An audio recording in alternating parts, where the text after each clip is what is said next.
Hello, and welcome back to another Wild Rift video. We have something very special for you, and we're going to talk about every single item in Wild Rift, and we'll explain everything you need to know about items, what they do, how you can, well, what to build and why you build them. So let's start with this lovely video. Okay, first off, where do we start? Let's start with boots. Okay, we have Gluttonous Grease. These boots provide you with a big amount of attack damage, as well as movement speed, and Omnivamp. With the current Wild Rift meta we have, first item boots are most of the time on most champions the biggest power spike you can ask for. On AD carries, on many AD carries at least, you will rush these boots most of the time. The Omnivamp you'll be presented with is so important on your champion that it's absolutely insane. The overall sustain you gain from this, as well as having other sources of a sustain, for example Bloodthirst, that makes it much more difficult for the enemy to kill you. However, with the current meta, which I'll talk about a little bit later when it comes to crit, we need to talk about Infinity Edge a little bit more. So next up, we go for the next boots. Here we have Berserker's Grease. 20 attack damage, 35 attack speed, and 45 movement speed. So you see, we have a 15 damage differential, but we gain 35% attack speed, which is roughly the value of an attack speed item. The downside of these boots is you don't have any sustain, so not many AD carries actually build these boots. For example, Kalista builds these boots, and Caitlyn builds these boots. Two of these champions will always, or almost always, build Berserker's Grease because they're so good for the champion. Because, for example, for Kalista, if I buy these boots, let's just quickly showcase this. You see, I think it's very important that you get to jump around as Kalista, and for that the attack speed is more beneficial than the extra raw damage from these boots. Okay, now let's move over to the defensive boots we have here. Mercury Treads. Mercury Treads. What do these boots do and why should you build them? Whenever you're facing a full AP damage comp, these boots will be your absolute blessing. 200 health, 100 health regen, 35 magic resist, and 45 movement speed. So let's take a good look at our resistances. Let's just go let's just look at the resistances we have, okay? We are level 2, and we currently have 33 MR. You see? That is 25 damage reduction, so we level up. You see how it goes up?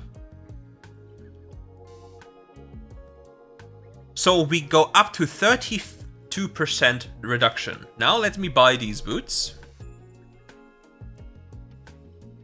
And now the 32% is now 45%, plus the additional benefit here, minus 12% damage taken.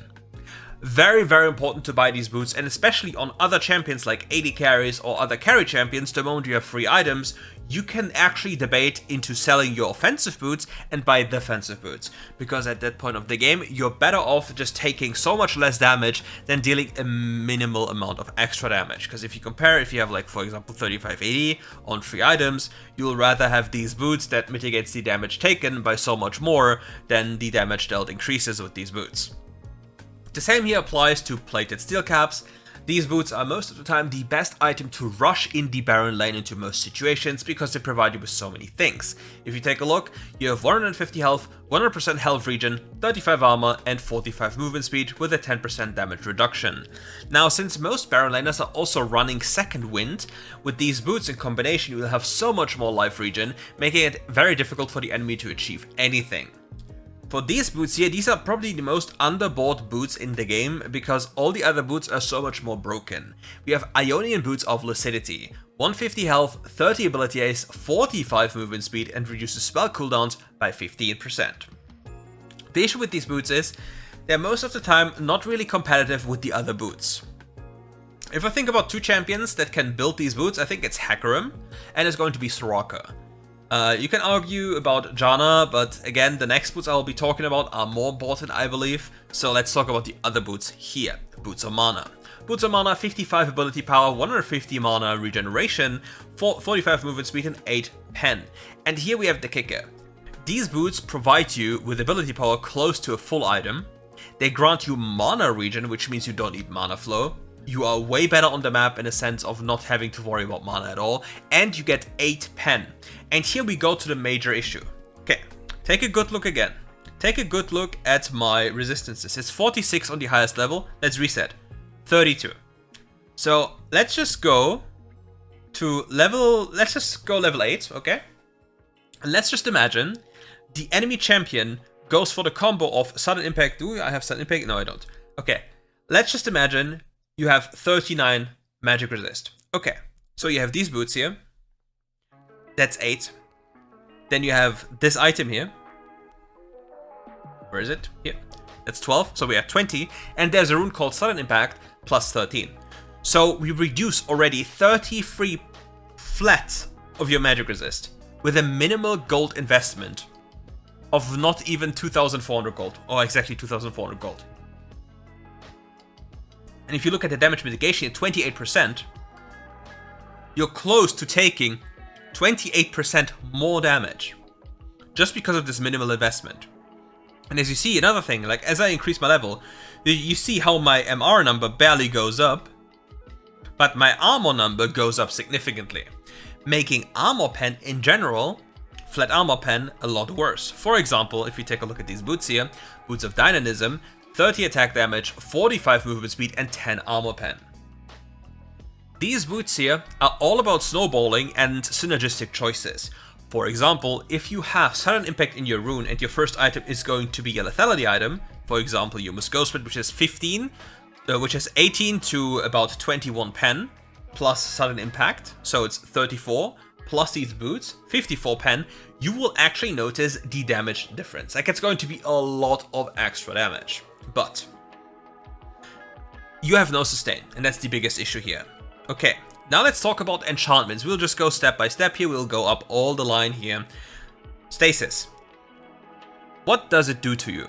You just turn invulnerable, you can't be targeted, nothing can happen to you, but you stand still for 2.5 seconds, which is the primary issue. So here, you can't move. You just can't do anything, which is a massive problem in teamfights. Let's go 0% cooldown reduction. Yeah, lock it. You give your team an AoE shield, which scales. Very good into AoE comms, very nice to have. Glory Enchant. What does Glory Enchant do? Okay, first let's read. Activate to gain 50% movement speed for 4 seconds, increasing to 75% towards enemy champions or turrets after 4 seconds, or reaching enemy champion amidst a shockwave that slows nearby enemies by 50% for 2 seconds. So, you see? And I'm zooming. And they're slowed. Chrono Belt. Dashes forward and unleashes a cone of missiles that deal 70 magic damage and has 6-second cooldown. Monsters can be hit by multiple missiles, and additional missiles only deal 10% damage. Okay, here. The secret about this is it counters one certain thing in the game. Many supports, for example Nautilus, have one featured spell which is going to be blocked by a certain enchant, which is called the Veil Enchant. Let me get an allied thing here. Ally, okay. So, let's just pick this up. This here. This blocks the spell, but if you, as an enemy, veil this by Proto Belt, and use Proto Belt on this enemy here, like imagine this is an enemy, you proc the spell shield and allow yourself to use your ultimate ability, like for example Nautilus, to then still knock up. Very important combo. QSS. Removes all crowd control that are currently on your champion and grants you immunity for 0.75 seconds. It also reduces the duration of all control effects except knockout by 25% after the fixable effect ends, grants 30% tenacity and slow resist for 1.5 seconds. You can't use this during knockup or knockback effects, but you can use it beforehand. For example, you're going to get engaged, you press this, and then the enemy can't CC you, which is very important for champions like Samira or generally, because the main difference is you can still move, right? You can avoid deadly combos with this, but you still take damage, but you can move. You can also do the same with this, but you can't move. So in many cases for the AD carry role, unless the enemy team has certain champions, you will prefer QSS a lot more. Stone Plate. Gain a shield that absorbs 25% max health decay over 4 seconds if there are 3 or more enemies nearby. The shield value increased by 200%. So, let's just quickly pick it up. Nice shield. Now give me a few more champions. That's a big shield. the best in slot for most engage supports, because you go in, you're inside of the entire enemy team, you take some damage, you pop this, and since most of you are building Heartsteel, you have a very big shield with that one, you just don't die. Redemption. Lights up an area, summons a beam of light, and after 1.5 seconds heals allied units for 25 to 375. Can be used while dead. If no allied champions were healed, 50% of cooldown reduction is refunded. This effect is reduced by 50% if the target has been affected by another redeem in the last 20 seconds. So what does this do? We just turn off Fog of War for a second. We turn on Fog of War. You see? It's a semi-global, and you gain vision here. It heals allies, and it's just a nice thing to have, but it's not used anymore because it doesn't really have a point in the game anymore, because other enchants are way too broken. Supportive enchanters usually tend to go for another enchant or just go for the veil. But yeah, teleport. After shelling for 3.5 seconds, teleport your champion to an allied champion structure or a ward.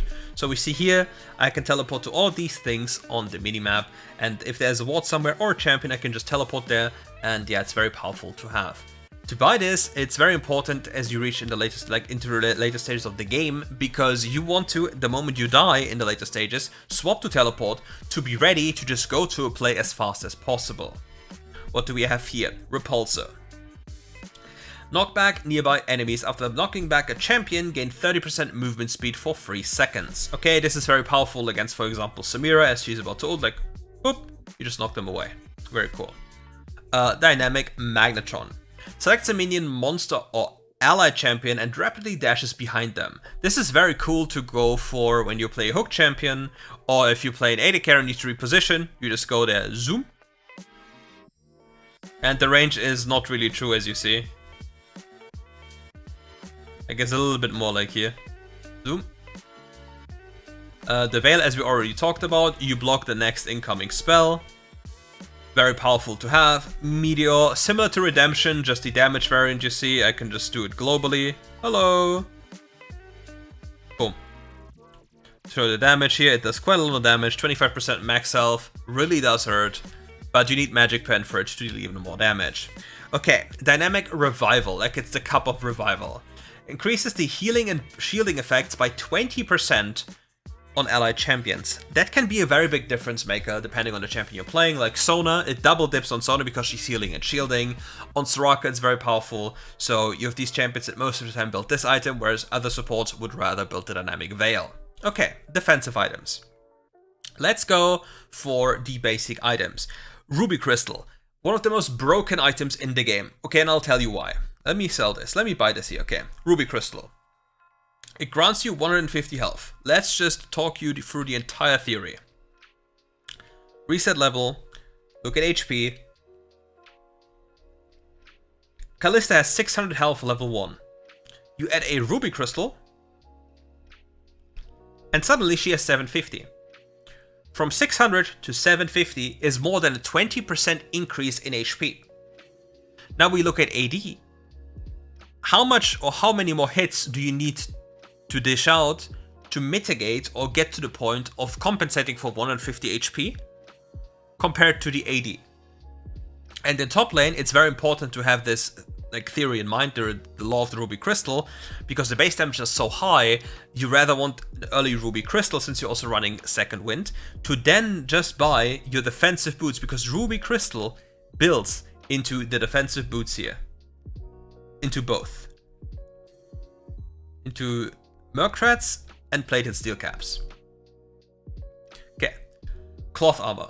Cloth Armor builds into all of these items up here, and usually is only an item that is bought as a first item by Rammus and by no other champion. Now Magic Mantle is a component item which is never built as a first item. Shimmering Spark. Mainly built on Kayn for one simple reason. I'll showcase why it's built on Kayn. Let me change champions. Where is Mr. Kayn? Let me see if I can find him. Hello, hello. I'm poor again. Okay. Where is this? Okay.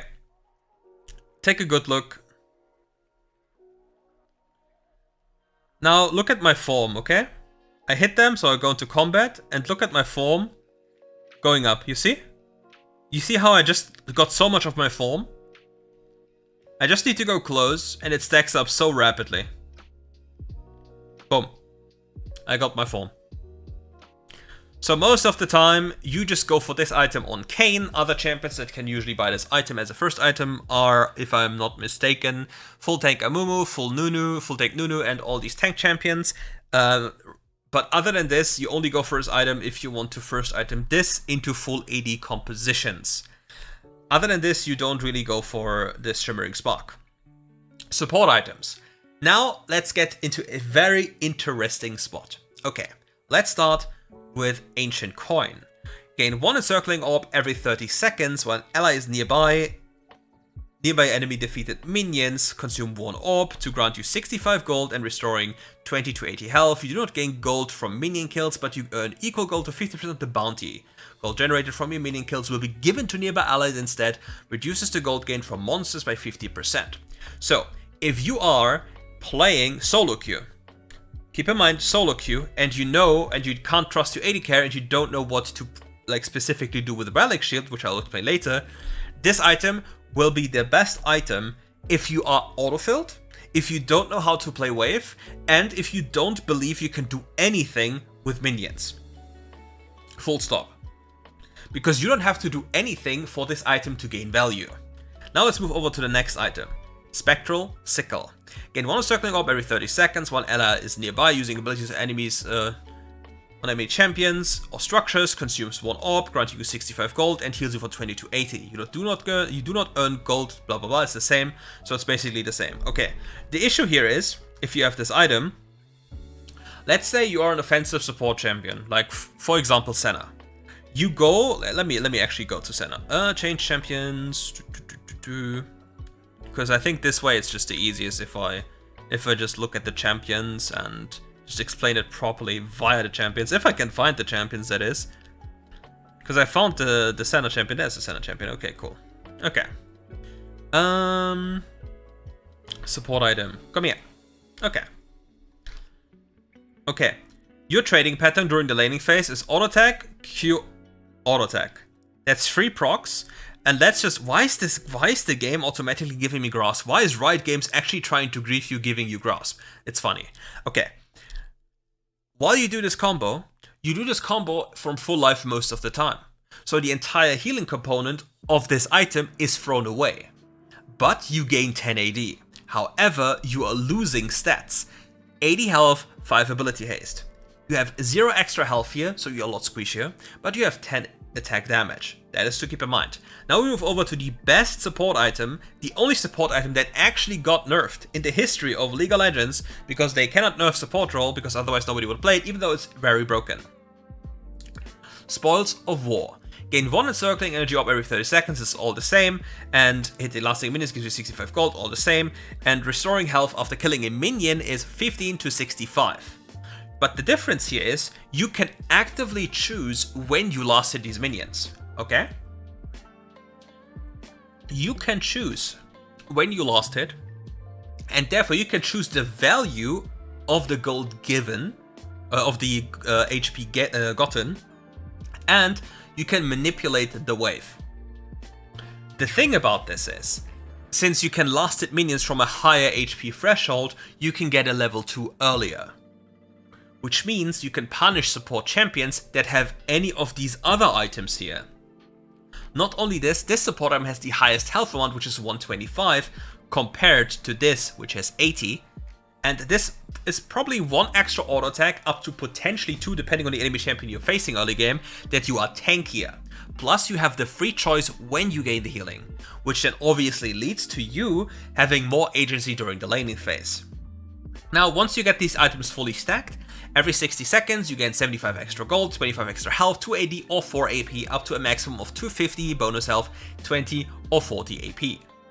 So this item makes you very tanky, this item makes you slightly less tanky, but you gain the most ability haste, and this item grants you the highest level of attack damage, which is 34, or for like 68 ability power, but on the other hand, it also makes you the squishiest. So you really have to keep that one in mind. Okay, mid-tier defensive items. I don't even know what they are, defensive items. Okay. Tier of the Goddess. What does this one do? It builds out of a mana crystal, which is a component item. You increase your maximum mana by 5 every time you use a spell. It caps out at 250, triggers up to 3 times every 12 seconds. You may only carry one Tear of the Goddess at a time. 100 mana, 5 ability haste. The completed item here is going to be Tear of the Goddess, 300 max mana, 10 ability haste, and 10% of the mana spent is refunded. You gain 7 mana every time you spend, and caps out at 700 mana, triggers up to 3 times per 12 seconds, and yeah, you can only carry one. Okay, never in your life start with this item, because the value you gain from this is very, very low compared to all the other items. For example, many AD carries on Corki and, for example, Ezreal used to start this item, but they are losing 12 AD to gain 100 mana and slightly accelerated stacking. But you lose a lot of agency during the laning phase by losing 12 AD, which is something you truly do not want to have. So yeah, this item very good for mana stacking and mana hungry champions if the game allows for it. So keep that one in mind as well. Catalyst of the Eons, probably one of the most broken components in the game if you understand what you're doing. Catalyst of the Eons built out of a ruby crystal and grants you 200 health and 300 mana. We restore mana equal to 15% of the damage taken from champions. You regenerate health equal to 20% of mana spent, capped at 15 health per cast. So for example, if your champion has massive mana issues, like for example Nautilus in the support role, Gragas in the support role, you can debate building this item and have infinite mana during fight, as well as extra added regeneration for the price of 1100 gold. Also, this item builds into very cool items. Next component, Sheen. Builds out of the Ring of Revelation with 10 ability haste, and what does it do? Sheen, 10 ability haste as well, has a Spellblade passive. Using the ability causes the next attack within 10 seconds to deal bonus physical damage equal to 100% base attack damage with a 1.5 second cooldown. So, let's take a good look here. Let's just I guess we can just do it like this, okay. I don't want to recall. Yeah, give me Sheen. Okay, take a good look at the damage. You see 52? Let me give him a Spellblade. 58. Because my base AD does damage, extra damage here. And the more levels you gain, the more damage it does. And other champions have way higher base AD. For example, Ezreal, so keep that one in mind. Very good item on, for example, Ezreal, on junglers, very powerful, so yeah. Seeker's Arm Guard. 30 armor, 25 ability power. This item is rarely built because this item here got absolutely killed, it's absolutely trash. And you barely ever build this item because it doesn't really do anything for you, it doesn't make you tanky at all. It really doesn't, so you're better off buying Thornmail on like any HP stacking champion, because look at this item. Like, what does it do? Like, even Swain would rather build Thornmail than this. Balmy Cinder, component item, builds out of Shimmering Spark and Ruby Crystal. It builds into Sunfire, it's like the crown item and Titanic Hydra. This component item is not the best, it's fine to have, doesn't really make a difference. Spectre's Cowl, 175 health, 20 magic resistant, grants 150 health regen for 10 seconds after taking damage from an AP champion. This is very powerful if you face full AP teams, because you have Murktrats, you have Second Wind, and you have this, so you have infinite life regen, and if you can't get bursted, you will just heal up anything instantly.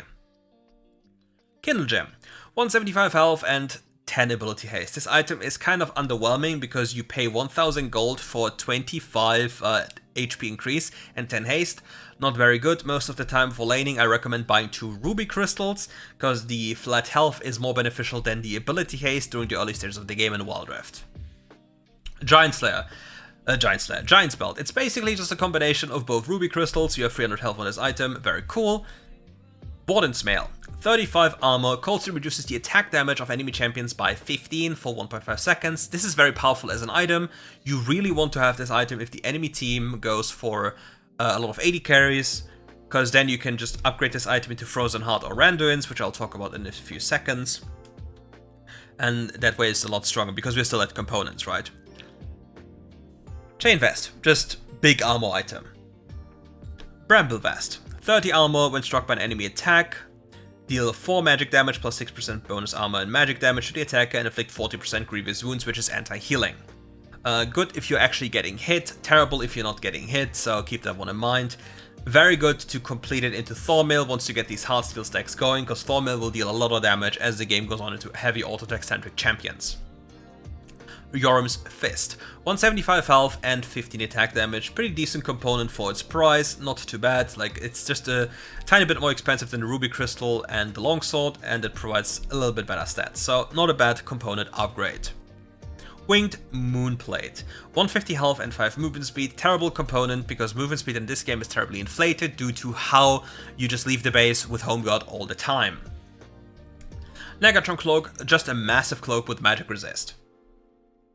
Glacier Shroud. 20 armor, 150 health and 10 ability is pretty good component considering what it grants you. The issue is the mana on this item is kind of wasted. It makes the item more expensive.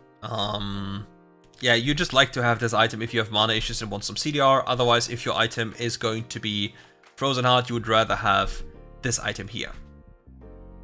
Surging Scales. 40 armor and gain slow resist while in combat with an enemy champion.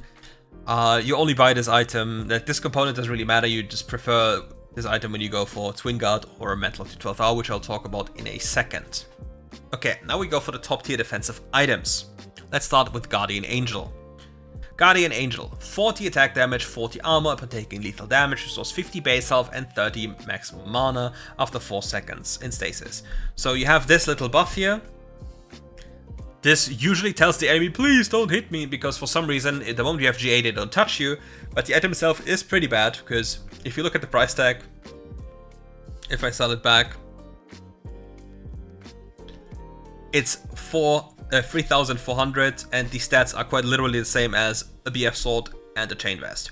So you buy this item if you need the revive, if the enemy has like interesting one-shot combos, but the issue is, similar to Stasis, once you press this, you're locked in place, and if your team doesn't play around you, you just die again. So unless you can guarantee that you're gonna be fine afterwards, this item is not going to do too much for you. Pretty good for Lee Sin or Yone, because Yone snaps back when he dies during his third ability, so it's pretty decent on him. Death Stance. 35 AD, 40 armor, 15 ability Ace. Champion takedowns, cleanse cauterize remaining damage pool, and restores 12% of your maximum health pool over 2 seconds. Cauterize, 35% of physical damage received, 15% of the equipped champion's range, is dealt to you over 3 seconds as true damage instead. Okay, so what does this mean? You buy this item, you take a look at your health pool, 1163, you can pretty much imagine you cannot get one shot by physical damage unless the enemy damage is instantly, like right now, at 3,600 plus, like close to 3,710 or something. Unless that number happens to you within like 1 second, you cannot die instantly against physical damage if my champion was a melee champion. And then, if you take so much damage and then you happen to instantly get a kill, you cleanse all the dot effect over like on you, and you heal for 12% of your max health. Now if you have Triumph as a rune, this becomes even more powerful because you gain even more healing. Sunfire Aegis. 500 max health, 15 ability haste. While in combat, deal 15%, deal magic damage equal to 16 to 25 plus 0.8% of your bonus health to nearby enemies per second. Damaging champions or epic monsters with Immolate increases the damage they take by 11% for 5 seconds, stacking up to 4 times. Flame Touch. At maximum immolation stacks, attacks burn enemies around for 50% of immolation's damage over 3 seconds, and it deals bonus damage to monsters and minions. So I have this item, I put myself in combat, you see it starts burning up, you see the stack count down there, slowly stacks up, you see I'm starting to just emitting the aura here. And they take a decent amount of magic damage.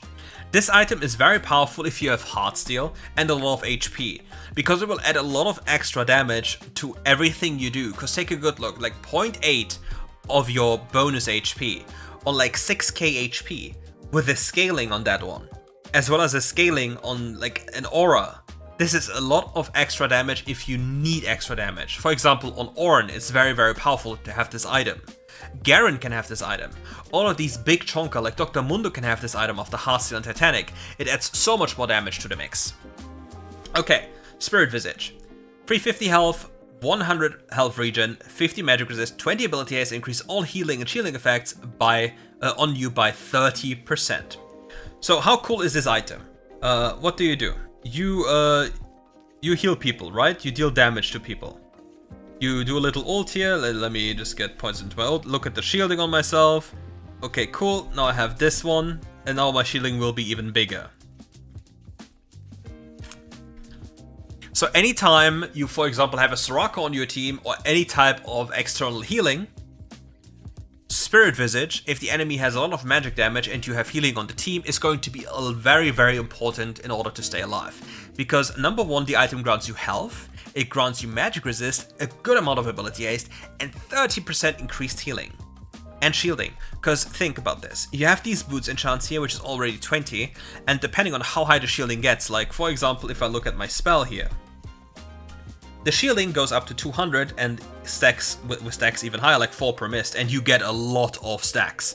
Like you usually have like 100 plus, and then you have 400 extra from just the souls, which then goes close to 600, and then you gain a 30% extra on top, which makes you even tankier. Then depending on what you're playing, like what you're playing against, you can have this locket, and then you basically go for this combo, this.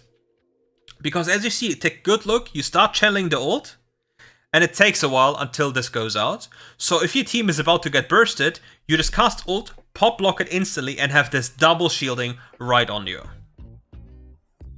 Okay. Randuin's Omen. 400 health, 65 armor. Reduces attack speed of an enemy champion by 15% for 1.5 seconds when struck by an enemy attack. When you're critically struck, gain determination equal to 25% if you're melee and 18% of the pre-mitigated damage for 15 seconds, up to a maximum of 500. When you attack a champion, consume all determination stacks and heal yourself for the same amount, and if you're still unconsumed stack of determination after 5 seconds, you'll automatically consume all determination stacks and heal yourself for half the amount. Okay, this is very good if you're facing full AD compositions with crit, and you can actually auto-attack. Because this item, number one, slows the attack speed of enemy champions by 15% with the Cold Steel passive, as well as granting you more survivability. Thornmail. 200 health, 75 armor. When struck by an enemy champion's attack, deal 20 magic damage plus 6% of bonus armor plus 2% of bonus health in magic damage to the enemy attacker and inflict 50% grievous wounds to enemy champions. Now if you think about Heartsteel Titanic champions with this item into an auto-attack centric champion, you best believe Thornmail is going to kill them. Deadman's Plate. 250 health, 50 armor, 5 movement speed, builds up momentum granting up to 40 movement speed at 100 stacks, attacker removes all momentum stacks decay when movement is impaired.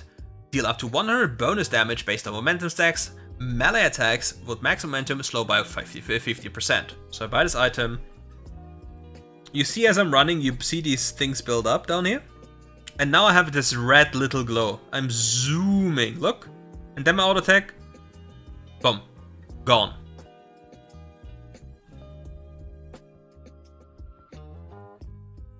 Iceborn Gauntlet. 250 health, 50 armor, 250 mana, 30 ability haste. Has a Spellblade passive. Using an ability cost causes the next attack within 10 seconds to deal bonus physical damage equal to 100 base AD, like 100% base AD, 25% bonus armor in an area and creates an icy field for 2 seconds that slows by 30%. Armor increases the size of the icy field and it has a 1.5 second cooldown. So let's do ourselves a favor, let's buy this. Let's buy this. Let's buy all the armor items in the game.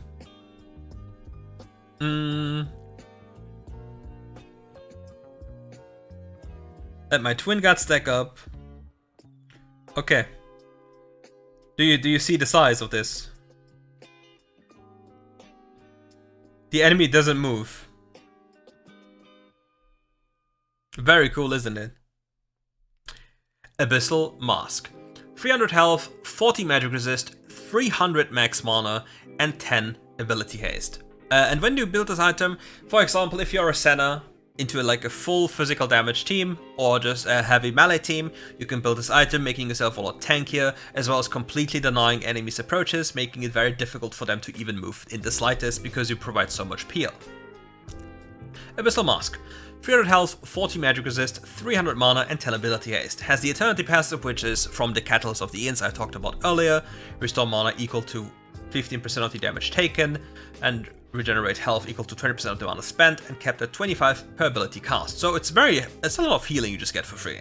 Now we talk about the Abyssal passive. When you receive magic damage, gain 20% of the pre-mitigated damage as charge for 5 seconds. When you immobilize an enemy champion, consume your charge to explode an area near the first immobilized target, dealing magic damage equal to all the charges consumed. So, what does this mean? Since I'm in practice tool, I can't really showcase this properly, but right now, if I take magic damage, you see down next to my souls, you would see a count increase, and if I immobilize the target, like for example with Senna's second ability,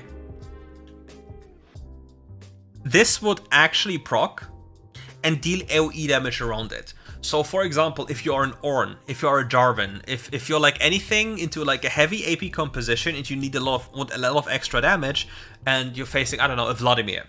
Vladimir walks up to you, he hits you with the first ability, third ability, and deals like, I don't know, 1.5k damage to you, and this charge goes up.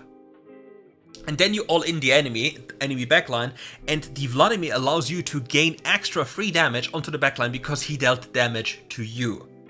So this is a very powerful niche item which makes sure that you have infinite mana, for example on J4 support, or Nautilus support, or on Baron lane. All these choices are very good because on procs on basically everything he has. Zeke's Convergence, one of the most broken items in the game. 300 max health, 40 armor, 150 mana, 10 ability haste. Casting ultimate surrounds yourself with a blizzard and enhances a nearby ally's attacks for 10 seconds. Your blizzard slows by 20% and your allies' attacks burn enemies, dealing 30% of the attack's damage as bonus magic damage over 2 seconds. Enhances highest attack damage ally with a 45-second cooldown. Frostfire Covenant. Slowing a burning enemy with your blizzard causes it to deal 60 damage per second and slow it by 50 for 3 seconds. So if you just ult, you see this thing here, right? And then they're slowed. As a melee support with a big AD support, with a big AD carry, this is a lot of extra damage and makes the difference in so many fights.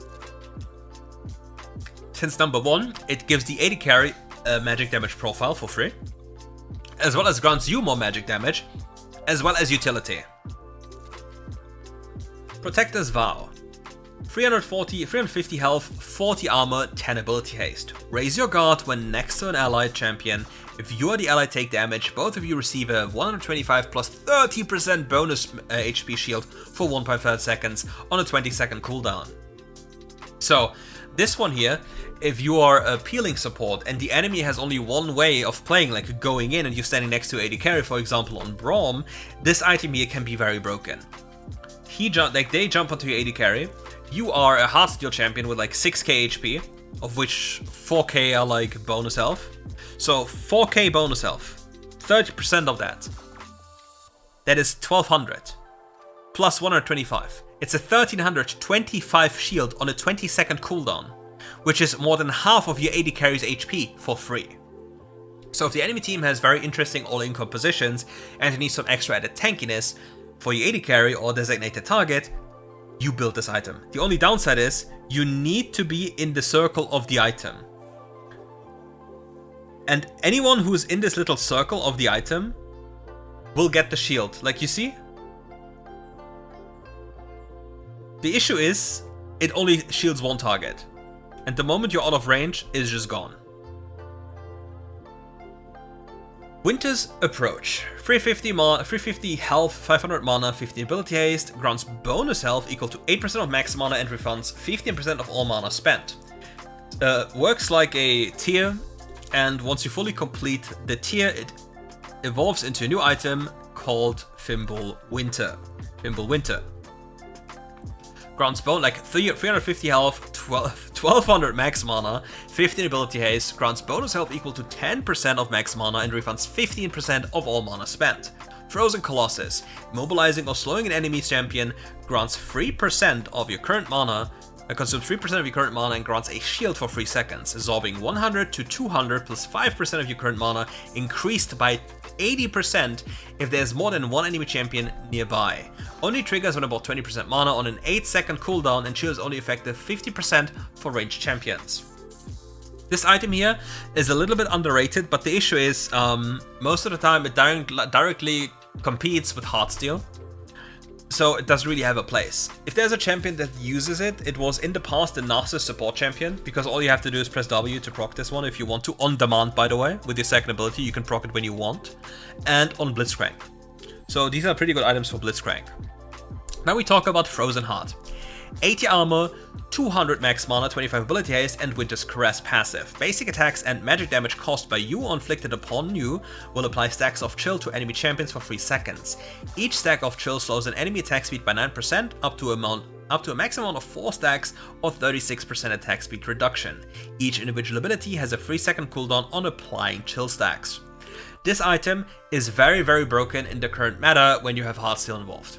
If the enemy team has any auto attack centric champion, you can have this item plus Heartsteel plus Thornmail and it's absolutely over. And if they have crit involved, you can have this attack speed reduction, look at the name, Winter's Caress, up to 36%, and now we look at Randuin's Cold Steel, another 15%. They do stack.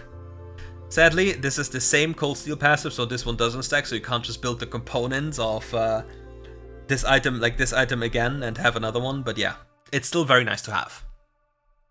Force of Nature, 350 max health, 55 magic resistance, 5% movement speed. Taking ability damage from enemy champions grants 1 stack of Steadfast for 7 seconds, max 4 stacks. Dealing damage to an enemy champion will refresh the duration of the max stacks, and maximum stacks gain 10% movement speed and reduce all incoming magic damage by 25%. The moment you have damage over time effects on the enemy team, this item is absolutely broken. Against Lilia it's very good, against Teemo it's very good, against Morgana it's very good, against Swain it's very good. Against all of this periodic magical damage, it's very powerful. And generally if the enemy team has a lot of magic damage, because if you have to decide between Spirit Visage and Force of Nature, you only go for Spirit Visage if you have healing on your team. Other than this, you would go for Force of Nature because it grants you movement speed and even more damage mitigation. Ixtali Seedjar, 425 max health, 25 ability haste, 5% movement speed, Harvester passive. Plants hit by you or an ally, drop a seed, picking up the seed replaces your trinket for 60 seconds and grants you 40% movement speed to take out 2.5 seconds. Propagation. Plant your health seed at a target location, causing it to grow to full size in 1 second, and each plant type has its own cooldown of 30 seconds. So how does it look like? Let me quickly pick it up. Yoink! Now let me pick up this plant here. Now you see at the top right here, I have this plant. Now I can pop the plant. Hello! It will grow. I can shoot it. Nice. I can have this one. Oh, I have a blast cone now. That's pretty cool. I place it here, and hello, I'm here. This item used to be very broken, like very broken, because there was no direct competition for this item. It grants you everything you wanted, like a bunch of ability haste, bunch of health, movement speed, everything you wanted, but now it just gets eclipsed by Heartsteel.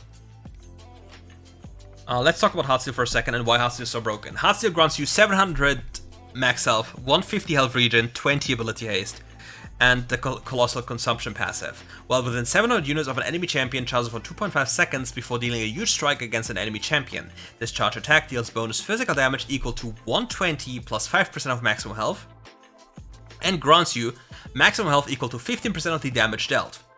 Each charge has a 20-second cooldown. You hear the sound?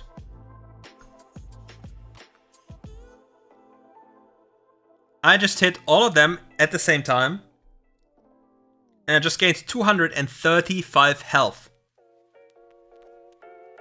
I gained 235 health by just hitting them once.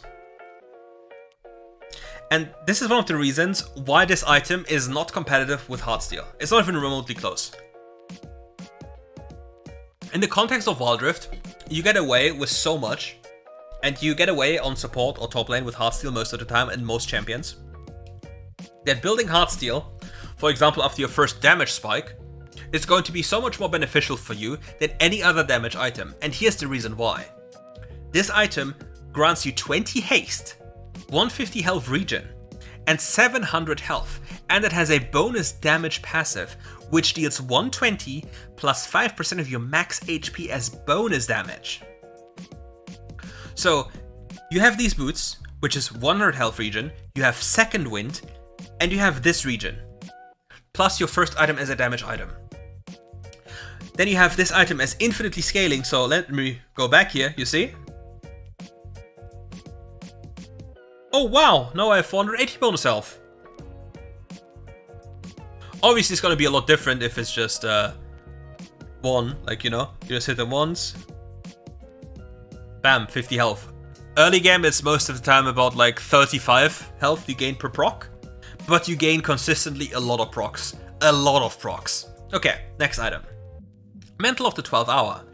200 health, 40 armor, 40 magic resist. Doesn't sound so appealing for the price tag, right? But here comes the kicker. A lifeline passive. Damage that puts you on a 35% health grants bonus max health equal to 200 plus 50 bonus health for 3 seconds, and provides 50% slow resist and 30% movement speed for 3 seconds. So now, think about a meta where you have Heartsteel, and then the other item like Titanic. Let's read about this, okay? Hold up, read about this. It's very, like, read about this. Titanic Hydra, 450 health, gain AD equal to 15 plus 2.5% max health. Cleave every 1.75 seconds. Your next attack damage, your next attack deals bonus physical damage equal to 25 plus 3%. Also applies to turrets, creating a shockwave that deals physical damage equal to 80 plus 10% of your bonus health to enemies behind the target. Ranged champions deal 75% of the damage. So now, you have this item, and you have this item. And then you have Dr. Mundo. Let me show you the Dr. Mundo problem. Change champions. Where is my Dr. Moon bro? Where is it? Where is the bro? Where is he? Where is Dr. Moon bro? Okay. Okay. Take a good look. Let me quickly level up Dr. Moon bro.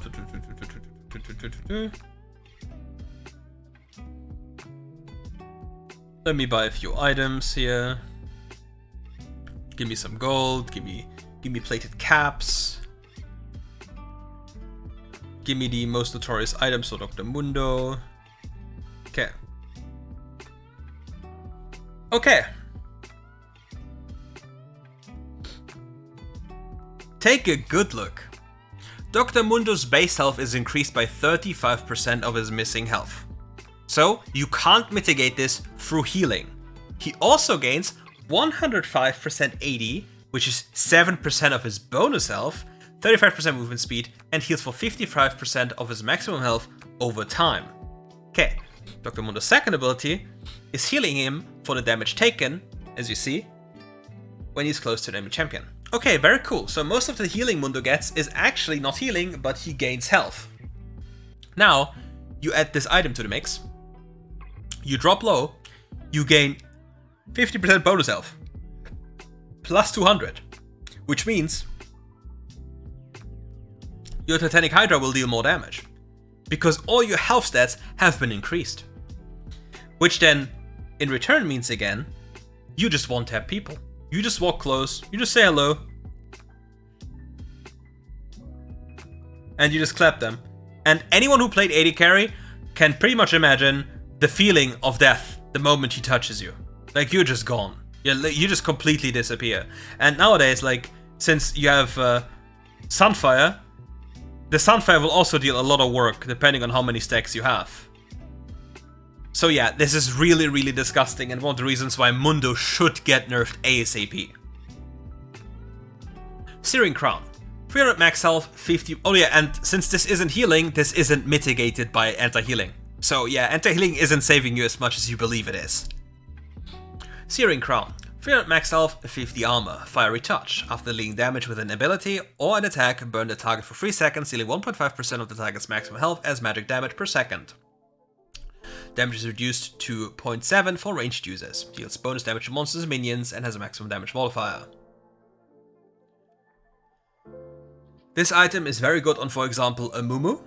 Because let's say you go tank a Mumu, okay? Let's say you go tank a Mumu. And you go for this item. The Searing Crown. The Searing Crown the damage over time effect will do more than Liandry because you don't have any AP, right? It was 210. So let's just quickly buy a Liandry item. We haven't talked about what the item does, but like you see, it's 23, 23, 20. Like you see, because I don't have any AP, the damage isn't the damage isn't going to be high. But if I'm a Mumu into a full physical damage composition with this item, it's going to be so much more than Liandry, and you shouldn't buy Liandry because then you'd be griefing yourself. Okay, cool. Next up, Amaranth Twinguard. 60 armor, 60 magic resist, reduces your base attack damage from 1 to 15. This is a new item, it's a rune item. And you gain endurance charges. Gain 1 stack of endurance every 1 second while in combat with enemy champions, maximum 3 stacks. At maximum stacks, gain 20% size, 20% tenacity. Increase all armor and magic resist by 35% up until you're out of combat with champions. So now let's just do ourselves a favor, just buy full items here. This, then buy this, then buy this. Okay, let's take a look at resistances. 215, 157.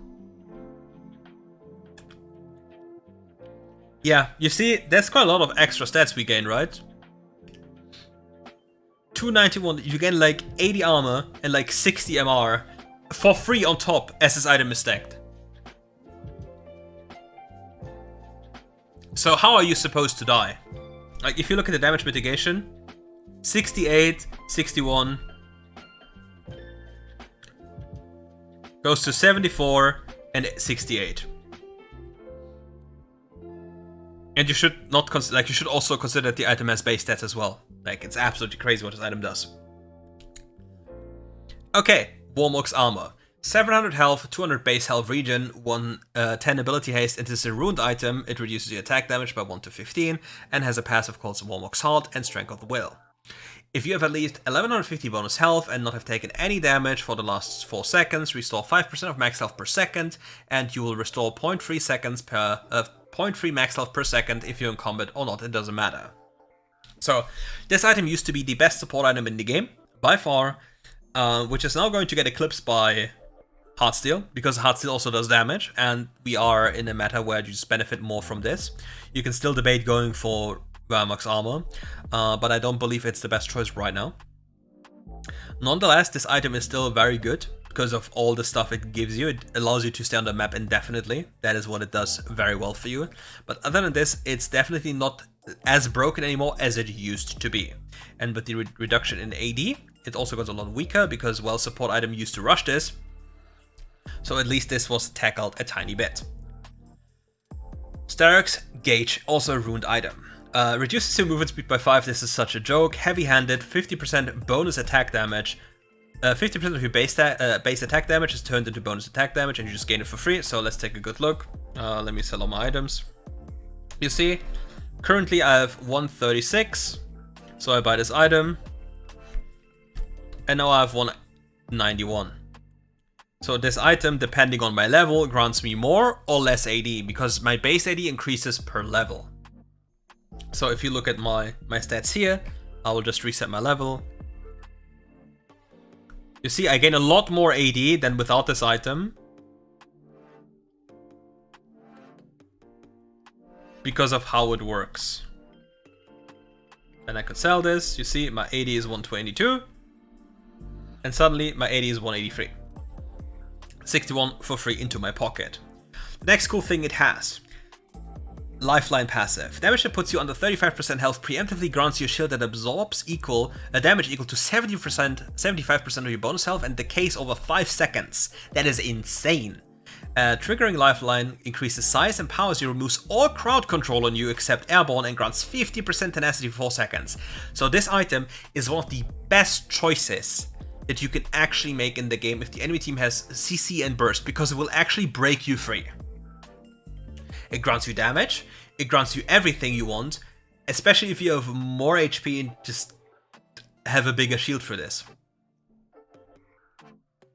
And last but not least, we have Dawnshroud. Oh yeah, when you buy this item, you just buy this item on a bruiser. You can buy this item on specific AD carries. If you face full tank compositions on Samir, you can go Sterak's Gage and Black Cleaver. You can have all of this. It's a very cookie cutter item. A lot of junglers build this, a lot of top laners build this. So yeah, very powerful item when it comes to just getting extra tankiness, extra damage, especially if you have some extra stacks on health anyway from other sources. Light Dawnshroud. 250 max health, 50 armor, 30 magic resist, Dawnbringer. If you're within 400 units of an enemy champion and you immobilize the champion or immobilize reveal all enemy champions for 3 seconds and deal up to 80 plus 5% bonus health as magic damage and heal yourself for the same amount for 3 seconds. So I need to change my champion because I can't really immobilize here. Where is my Nautilus?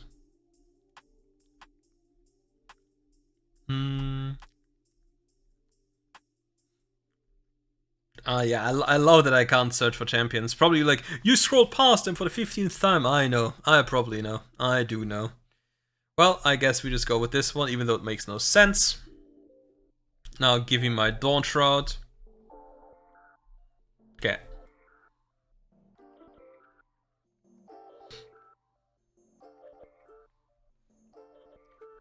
Okay. You see, there's a unit in here.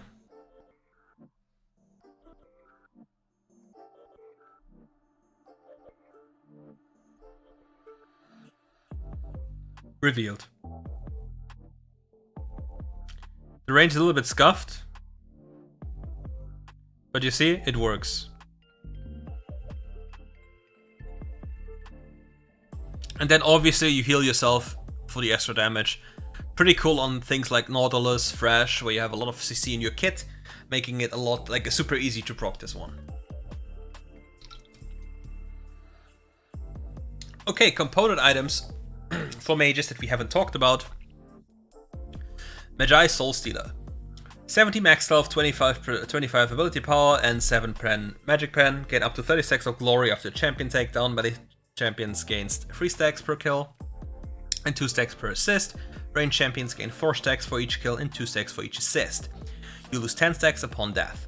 Gain 5 AP for every stack of glory you have. At 10 stacks of glory you gain 10% bonus movement speed. The item is 1800 gold, which is about in half of a real item, and therefore it's just terrible. Just never buy this item. Just don't do it. It's a waste of gold. I can explain to you.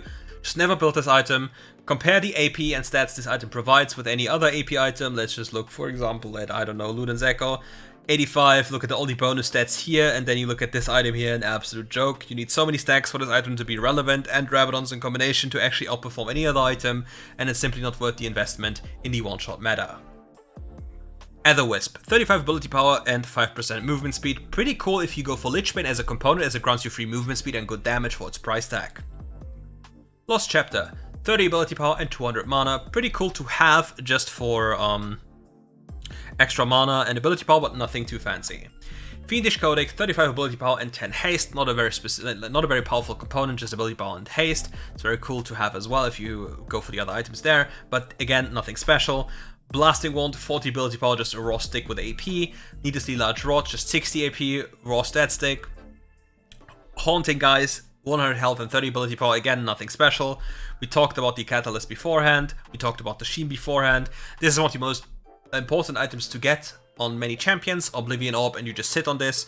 Oblivion Orb, 35 ability power, dealing magic damage to enemy champions, inflicts 40% grievous wounds.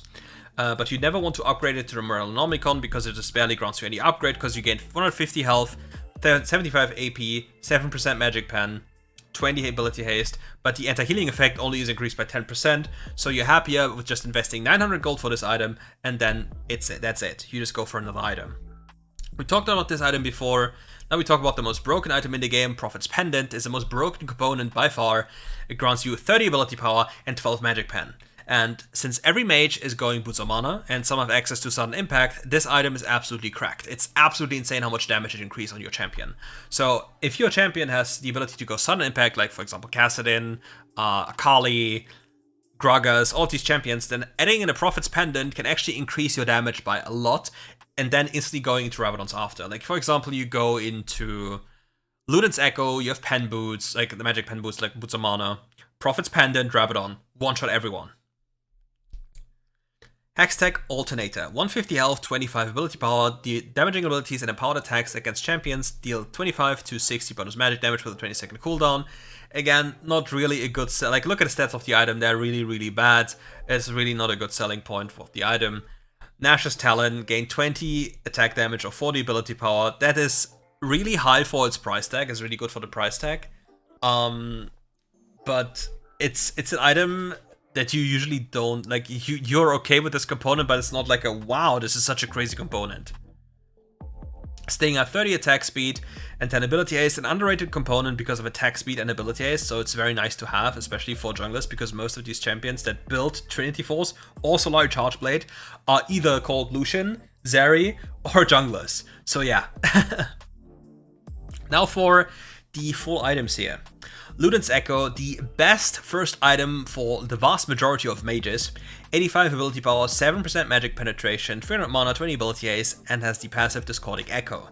Moving and casting abilities, builds Discord at 100 Discord stacks, the next damaging ability or empowered attack deals 110 bonus magic damage, plus 10%, 210 plus 10% of your ability power to your target, and up to 3 nearby targets. So on paper, it does like 440 damage for free. If we don't consider mitigation. It has mana, it has ability haste, and everything you want, so therefore granting you a lot of extra damage, especially given when you complete this item, like I think around level 7. You don't have all the abilities maxed out, so adding 110 to like poke, for example from an Orianna, I'll just... Let me stack up here. The Aatrox with Ludens. You see, I'll hit them. The Luden extra damage comes in clutch. It's just free damage. Meronomicon, I talked about this before. You only complete this item when you already have all the other items built or need a Desperate Spike as fast as possible. What is a Desperate Spike? Let's say you have all the items in your inventory and there's a fight upcoming and the fight decides the game. If the fight decides the game, you upgrade this to get the maximum stats from the item. And otherwise you just stay on this. Rylai's Crystal Scepter. 350 health, 70 ability power. Damaging active abilities and empowered attacks. Slow enemies by 30% for 1 second. This item is only really built by a few champions such as Singed, sometimes Morgana, and sometimes Swain. And most of the time, like all the time, Aurelion Sol. Other than this, I don't think any other champion builds this item. Aurelion Sol first items this, Singe's first items this, Morgana can debate going into full melee, and yeah. Liandry's Torment. 250 health, 75 ability power, 7 magic pen, Torment, damaging abilities or empowered attacks deal 0.5% plus 0.005% of enemies max health as bonus magic damage each second over 3 seconds. So now let's show you something very, very cool. Where is El Brandino? El Brandino, okay. Let me give myself some gold. Let me give me at least all my abilities. Let me give me this. Okay. So guys.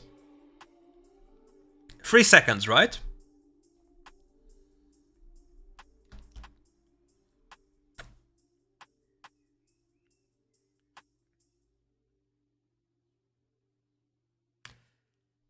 "10 seconds of Liandry. 10 seconds upon just hitting an enemy once with a full combo. Because Brand's passive stacks reapply Liandry onto the enemy. The same also applies, like here, this will time out earlier. Because it's just one blaze stack and not the explosion. So you'll get to like 7. But here, since I'm hitting my full combo, it's 3 seconds plus another full rotation of my passive. And the moment my passive ticks for the last time, another Liandry burn will be applied, and therefore leading up to 10 seconds of burn. So that's the reason why this item is a very good first item on Brand in combination with Boots. Because he's an exception. The same also applies to changed champions, whereas Lilia. Lilia. Give me money. Give me this. Give me this. You see, this is going to burn for a lot longer than just 3 seconds because of Lilia's passive. Now I'm curious to see if it actually... if I'm able to extend this.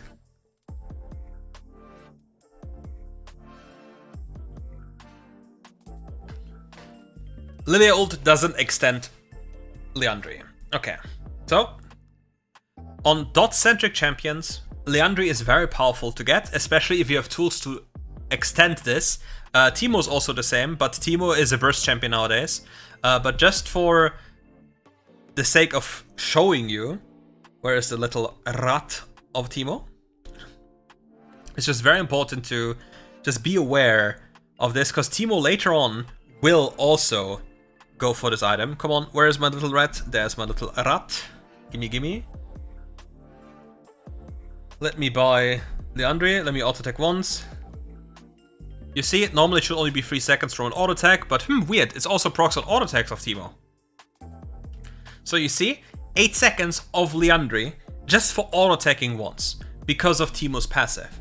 Because you deal 4 seconds of bonus magical damage with an auto attack, and therefore it counts an empowered auto attack, and therefore applying, you see, Liandry onto the enemy. And that way you gain 7 seconds of Liandry for absolutely free. So the question is, when do you build this item on other mages? Unless you're a specific mage, the later you build Liandry, the better. The reason is the following. The more AP you have, the more powerful Liandry becomes, because you have so many sources of different AP. Let's just build random items here that just grant AP. And then your Liandry burn is going to stack up so high that the enemy simply dies from this, right? This is a single auto attack on a 10k HP target, so keep that in mind, with no levels on Teemo. Obviously, on high health targets, because it's 10k health, you're going to deal a lot of extra damage because it's max HP damage, but you can pretty much guess how much damage you deal, even if it's a 5k HP target, with no levels, with just one auto attack. And yeah, if you then late game walk into a shroom of Teemo, you pretty much realize and understand pretty quickly what happens to you. Rod of Aegis. 250 health, 60 ability power, 7% magic pen, 300 mana, eternity, restore mana health equal to 15% damage taken from champions, regen health equal to 20% of spent, capped at 25 health per cast. Veteran. Each deck provides 25 health, 10 mana, and 6 ability power, stacking at a rate of 1 per 40 seconds. Max at 10, providing 250 health, 100 mana, and 60 ability power. This item is dead, as outside of a few champions. It says it got buffed, but it doesn't matter. The only real champions that utilize this item at some points are Gragas, Diana, Swain, and I think that's kind of it again in the game, because casting can't really build this item because you delay your spike for no reason, because you can one-shot level 5 if you build the right items. And you don't need Rod of Aegis. And all the other champions just have better options to go for than Rod of Aegis. Lichbane. 80 ability power, 7% magic pen, 10 ability haste, 5% movement speed. Spellblade. Using an ability causes the next attack within 10 seconds to deal bonus magical damage equal to 75% base AD, 50% magic damage, and 50% AP on top with a 1.5 second cooldown. Okay. Let me quickly show you something.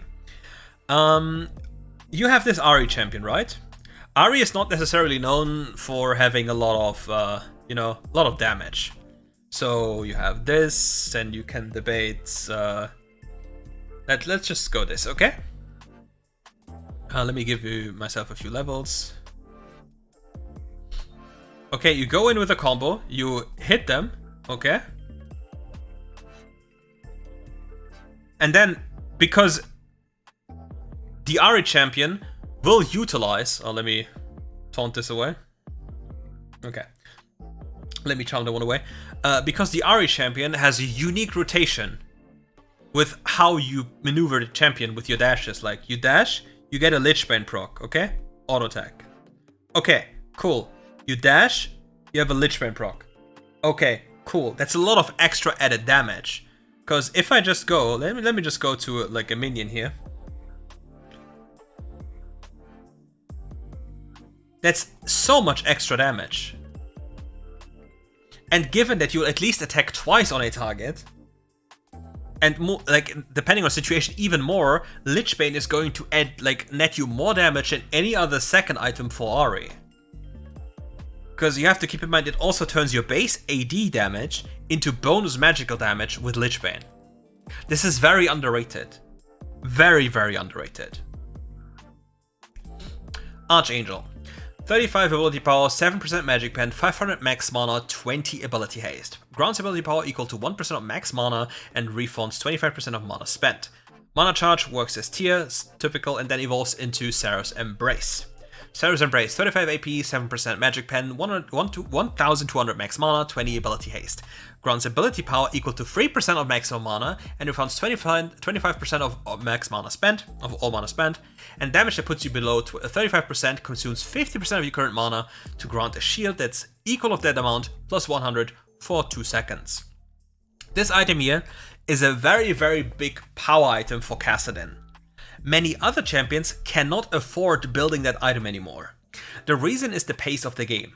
The game is so much accelerated and you need such early power spikes that you cannot rely on scaling on so many champions, and Kassadin rather goes for a build that features boots on mana, then you have like a Prophet's Pendant somewhere because you run sudden impact, and then you have this item. And with these items, you one-shot people easily. You one-shot them here already. Because you have sudden impact, you have 8 pen, you have 12 pen, which is 20 pen, plus 13 pen from sudden impact, which is 33 pen, and then you deal a big amount of damage, even with just another tier. Because for Kassadin, mana equals damage, and getting so much pen and AP is so powerful for him. Nash's Tooth, 45% attack speed, 20 ability haste, and Magic Fang, uptang 30 attack damage or 60 ability power, which is adaptive. What does adaptive mean? So, every champion is by design per default AD or AP. So for example, Ahri loads into the game as a default AP champion, you see? She has 60 AP when I have 0 extra AD. But here comes the kicker. If you purchase any type of AD right now, my Nash's Tooth will turn into AD. Look.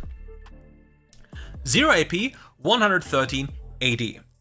But per default, Ahri is an AP champion. This works for every other champion. Your champion is either per default AD or AP. And it depends on you purchasing stats to turn these adaptive stats into either AD or AP. Now for the passive. No. When basic attack hits enemy champions, it will cause 15 magic damage plus 25 bonus AD plus 25 AP bonus magic damage. So this item here, even if it grants you AD, like if I just buy, let me buy this, you'll see the 13 is the Nash's Tooth bonus damage. Which means I will actually have a source of magic damage even if I'm AD, if I'm simply just buying AD.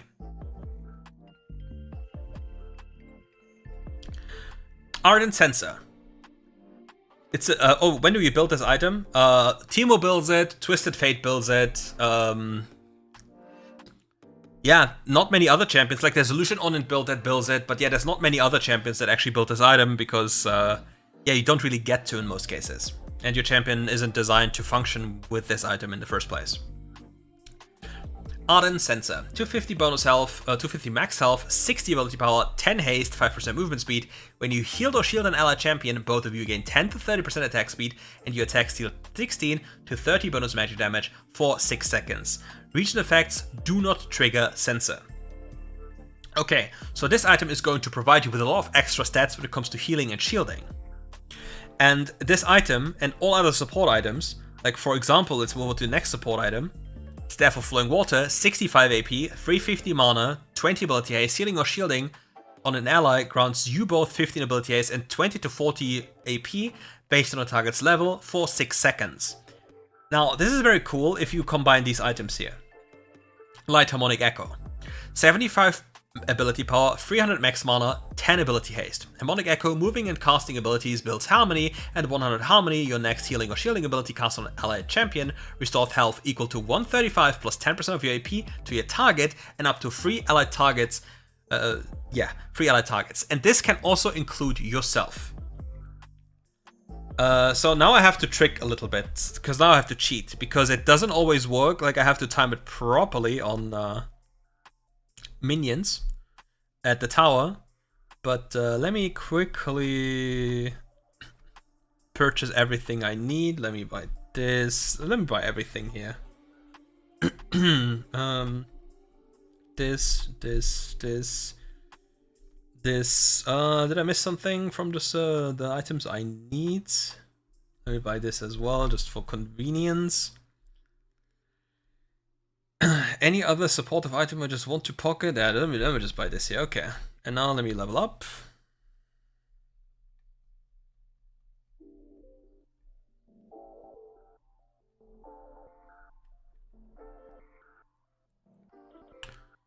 Okay, I need one allied dummy here, and then I just go for 1 and 2. So now I have to look at the timing properly. And now I provided myself with all the benefits. Like currently I have 102 ability haste. Now I need to quickly walk around. 102 ability haste. 170 ability haste. And all the benefits, like Ardent, you see my hands are glowing red. Since my hands are glowing red, I have Ardent as well on me. And with Harmonic Echoes, I apply all these effects, all these benefits on multiple targets. So I empower all my allies even more. Which leads me to the question, why is no healing and shielding support actually buying this item? They are griefing. And every 10 ability haste you have increases healing by 1%. This is worthless. Actually, if you know, Light and Ruin theme are supposed to be buffs or nerfs to items, and this change to Harmonic was actually a nerf because it was more expensive, and it was better for you to have this item earlier than to have it in this state.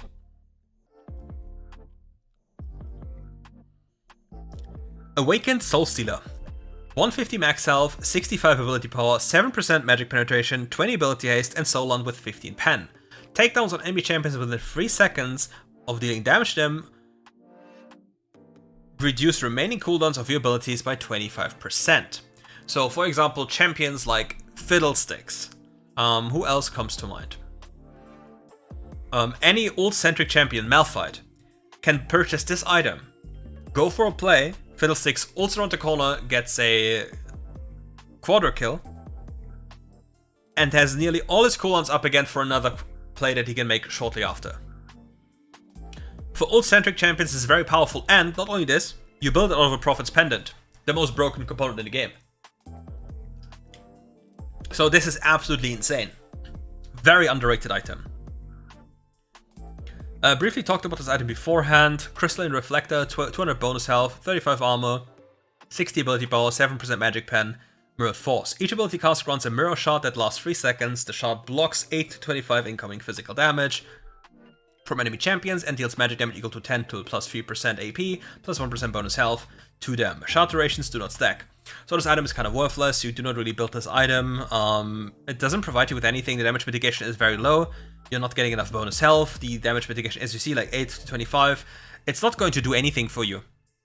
Like, Diana can be an argument, but I don't think it's going to be enough to actually do something for her. So this item is dead. This item used to be way better before, but they for some reason changed it and nerfed it for no apparent reason. Crown of the Shattered Queen.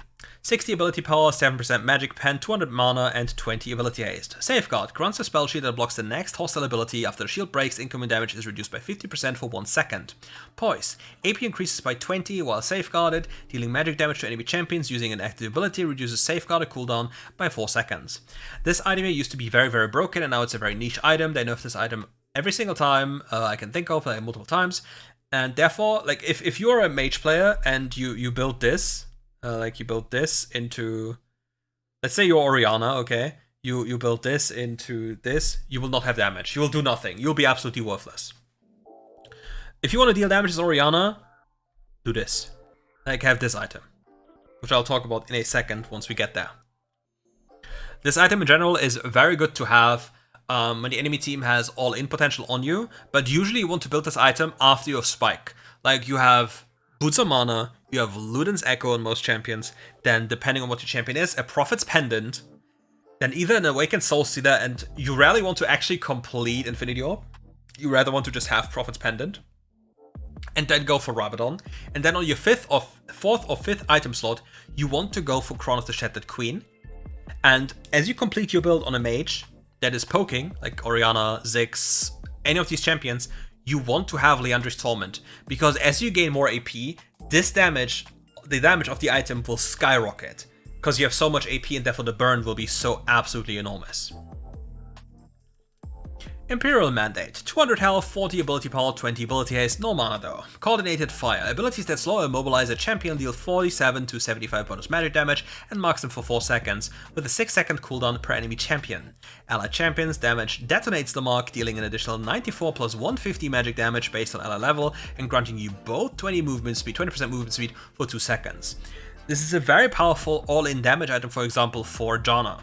It used to be very powerful for Nami, it used to be very powerful for Janna, but they changed how Janna functions, so it's a lot worse nowadays, but you can still build it depending on the context. But Janna, as of right now, is just a third ability bot. You just spam all buttons, which means you need Harmonic Echo and the T item that allows you to spam all the buttons. You really don't care about anything else. You just spam buttons. The champion is very dumb nowadays. But yeah, this item is meant for support champions that go all in and just want to provide you with the highest damage amount possible. Rakan can utilize this, and any other support champion that really wants to go for interesting plays. Cosmic Drive, 75 ability power, 7% magic penetration, 30 ability power, Hyperdrive, which is 5% movement speed, and Spell Weaving. Active abilities and empowered attacks grant 30 plus 70% ability haste and movement speed. After dealing damage to an enemy champion, this movement speed decays over 2 seconds. Each source has an individual 1-second cooldown for triggering Spell Weaving, and only haste from item contributes to Spell Weaving's movement speed. This item is probably best in slot for Vladimir. And other than this, only a few champions. I think sometimes Orianna can utilize this in a few situations, but you rarely build this item because it doesn't really function very well in your builds, unless like niche situations where you actually need movement speed and you don't have movement speed otherwise. But yeah, for Vladimir it's a good item because it provides it with movement speed and haste, which is very good, and after all the nerfs Vladimir has received, this is one of the best items you can go for. Oceanid's Trident, 200 health, 80 ability power, 7% magic pen, 10 haste. Lethal weapon. Dealing ability damage to an enemy champion reduces any shield they gain for 3 seconds. Area of effect abilities apply 5% of your AP plus 25% shield reduction, capped at 45%, while single target abilities apply 5% plus 40% shield reduction, capped at 60%. When you deal damage to an enemy champion who is unaffected by a lethal weapon, all shields on them are reduced by the same values. This is very good into shielding. Like if you're a supportive champion, like for example Karma, enemy team has a lot of shielding, just buy this item. For example, Yasuo, Shen, even Sona, you can have this item because it provides so much team-wide mitigation on shielding, you will not regret it.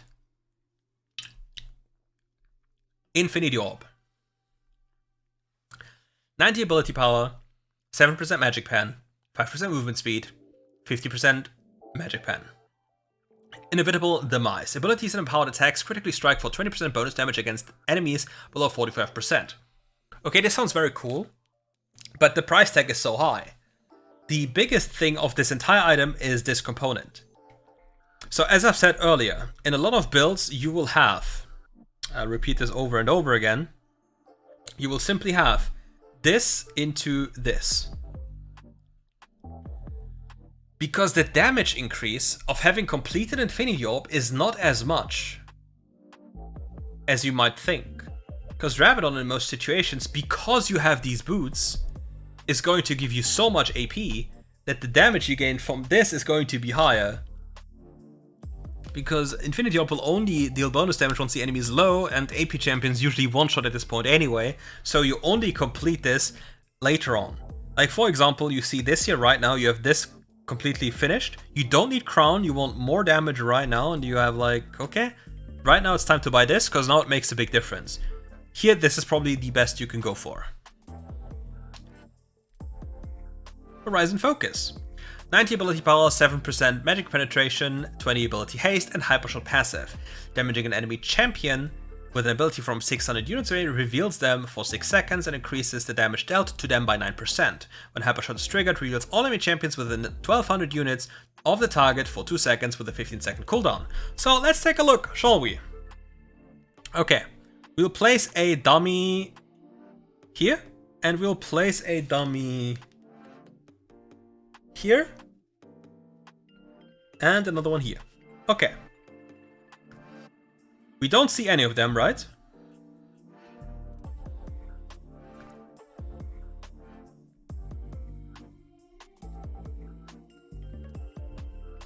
was too close. Okay. Am I still too close?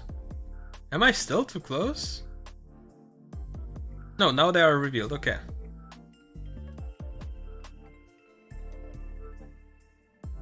Isn't it crazy? Yeah, go away, wolves. Go away. I don't want you. Okay.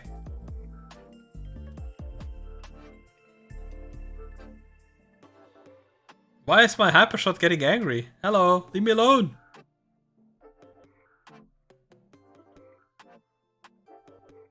But you see how I just get everything revealed. But why is my hypershot getting angry? But is this a bug? Like, look, why is my Q dealing damage to the wolves?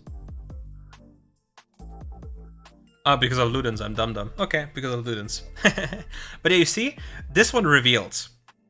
And so for many mages that have higher range abilities, as you have boots, your first item, and then go for hypershot, so you're like level, I think 10, 11 or something, then the percentage increase of your damaging abilities will be better than trying to go for Infinity Orb.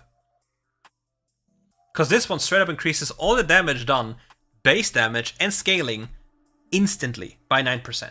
Plus they take more damage from your teammates. So this is a very powerful item to just have. I already talked about this one here. Riftmaker. 150 health, 90 ability power, 7% magic penetration, 15 ability haste, and assimilation, which is 12% Omnivamp. What does Omnivamp do? You hit an enemy with physical, magical, or true damage, and you get healed for it. Void Corruption. When in combat with enemy champions, gain 1 stack of corruption every 1 second. Each stack increases the damage you deal by 2.5 seconds, up to 4 stacks, and maximum stacks deal additional damage provided by corruption. At maximum stacks, the additional damage provided by corruption becomes true damage. Okay. So again, let's just build Riftmaker. Complete this here as well. Okay, let's just hit... let's just hit this enemy dummy up here.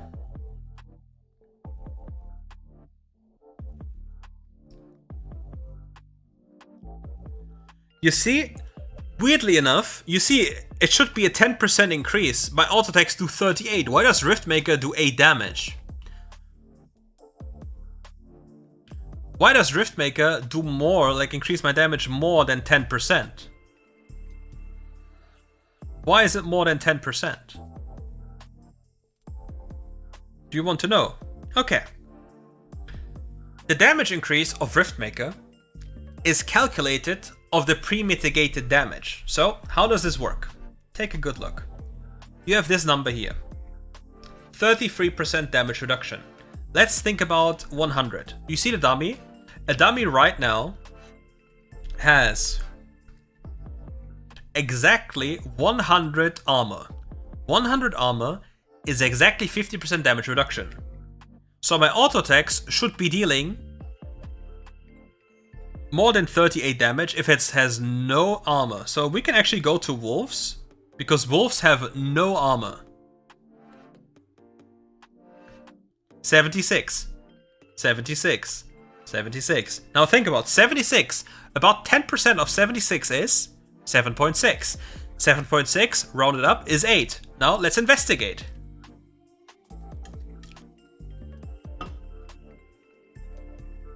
8.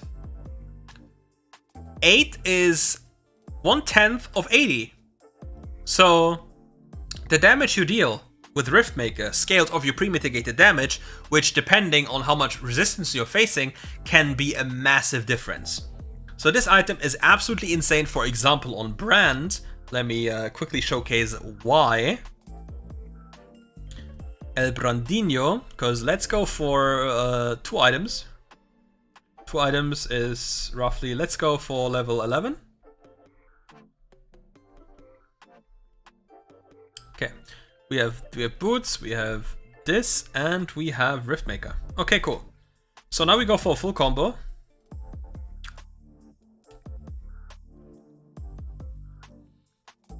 And you see how how Liandry's is ticking for extra damage. And now if my combo is fully stacked and my passive explodes, it's 182 bonus true damage, which in a team fight, like if I have more of these enemy dummies here, let's just go with 3 for convenience. You have all these explosions, right? And now imagine all of this, okay? All of this with Riftmaker fully stacked. And you see all these explosions happening. Bonus damage, bonus damage, bonus damage, bonus damage. Well, you gain a lot of extra sustain. Isn't that absolutely insane? And now for the last item, which is adaptive, which I've covered earlier, is Runan's Hurricane. We talked about Nash's Talon or Nash's Tooth.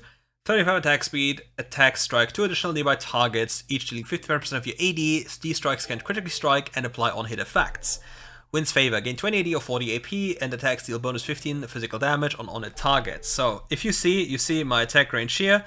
I should not hit, like you see? They're out of my auto attack range. You see, I have to walk there.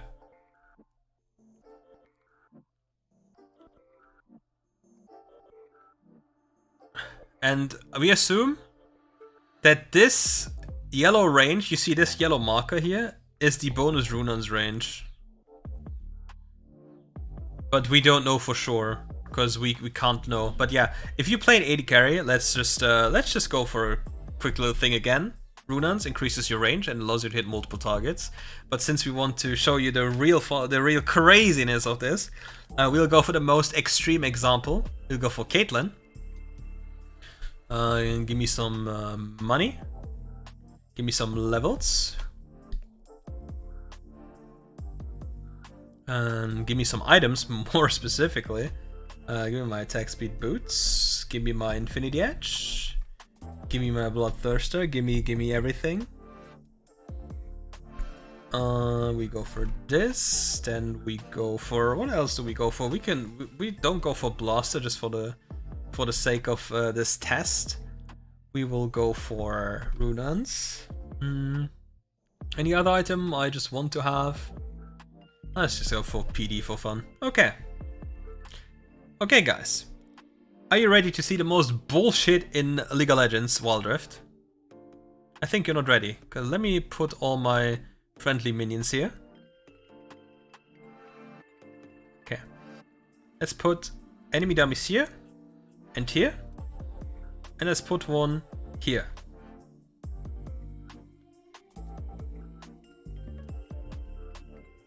That's interesting.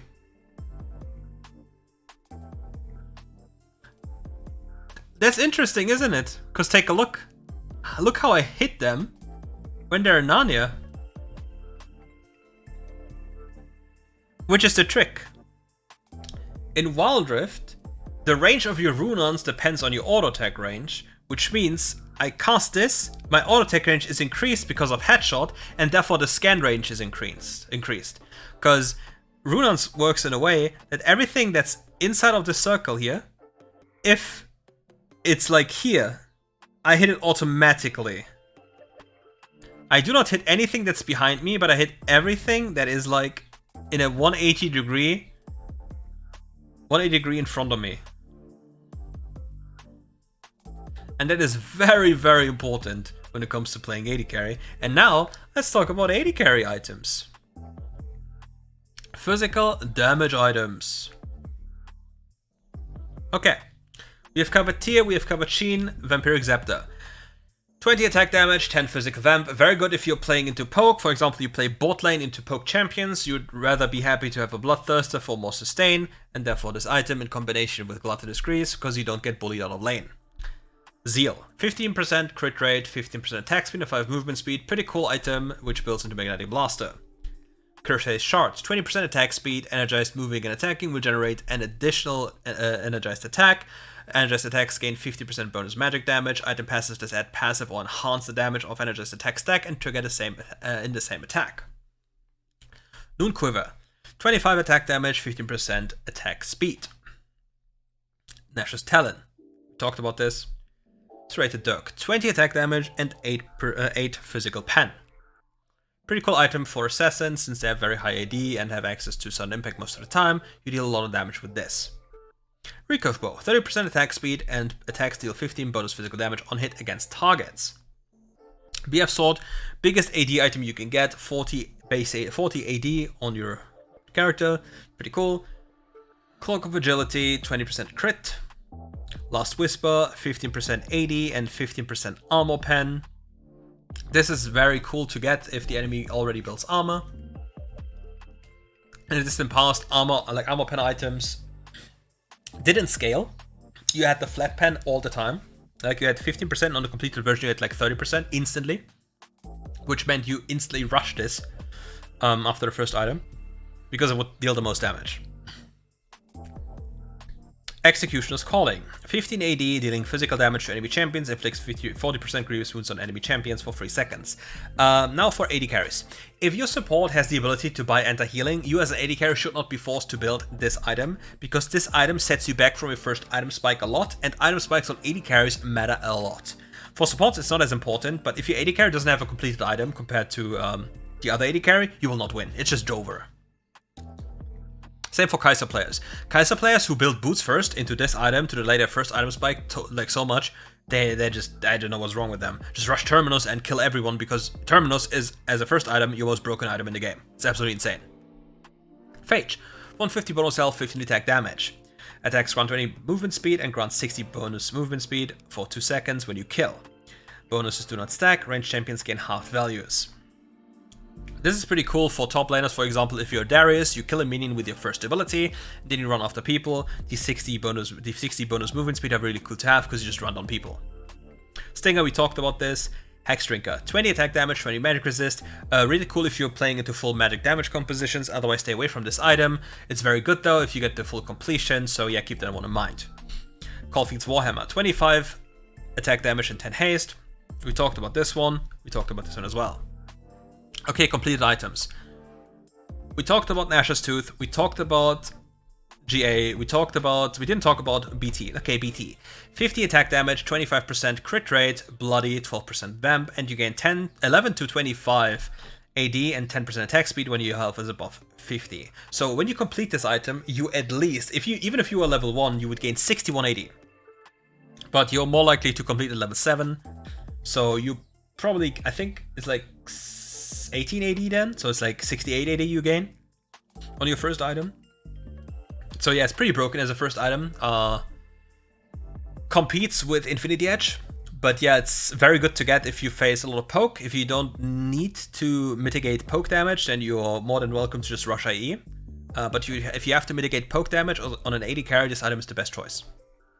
Dustblade, 55 physical damage, 10% ability haste, 18 flat armor pen, and Night Stalker passive. The first attack against the champion deals 60 to 160 bonus physical damage and slows them by 99% for 0.35 seconds on a 10-second cooldown, and champion takedowns refresh this cooldown. This item is very powerful if you are a kill-centric champion.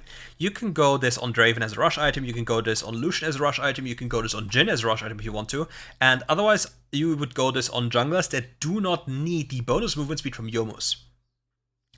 Or, alternatively, you would go Youmuu's and this item on jungle, because it's too powerful to get both.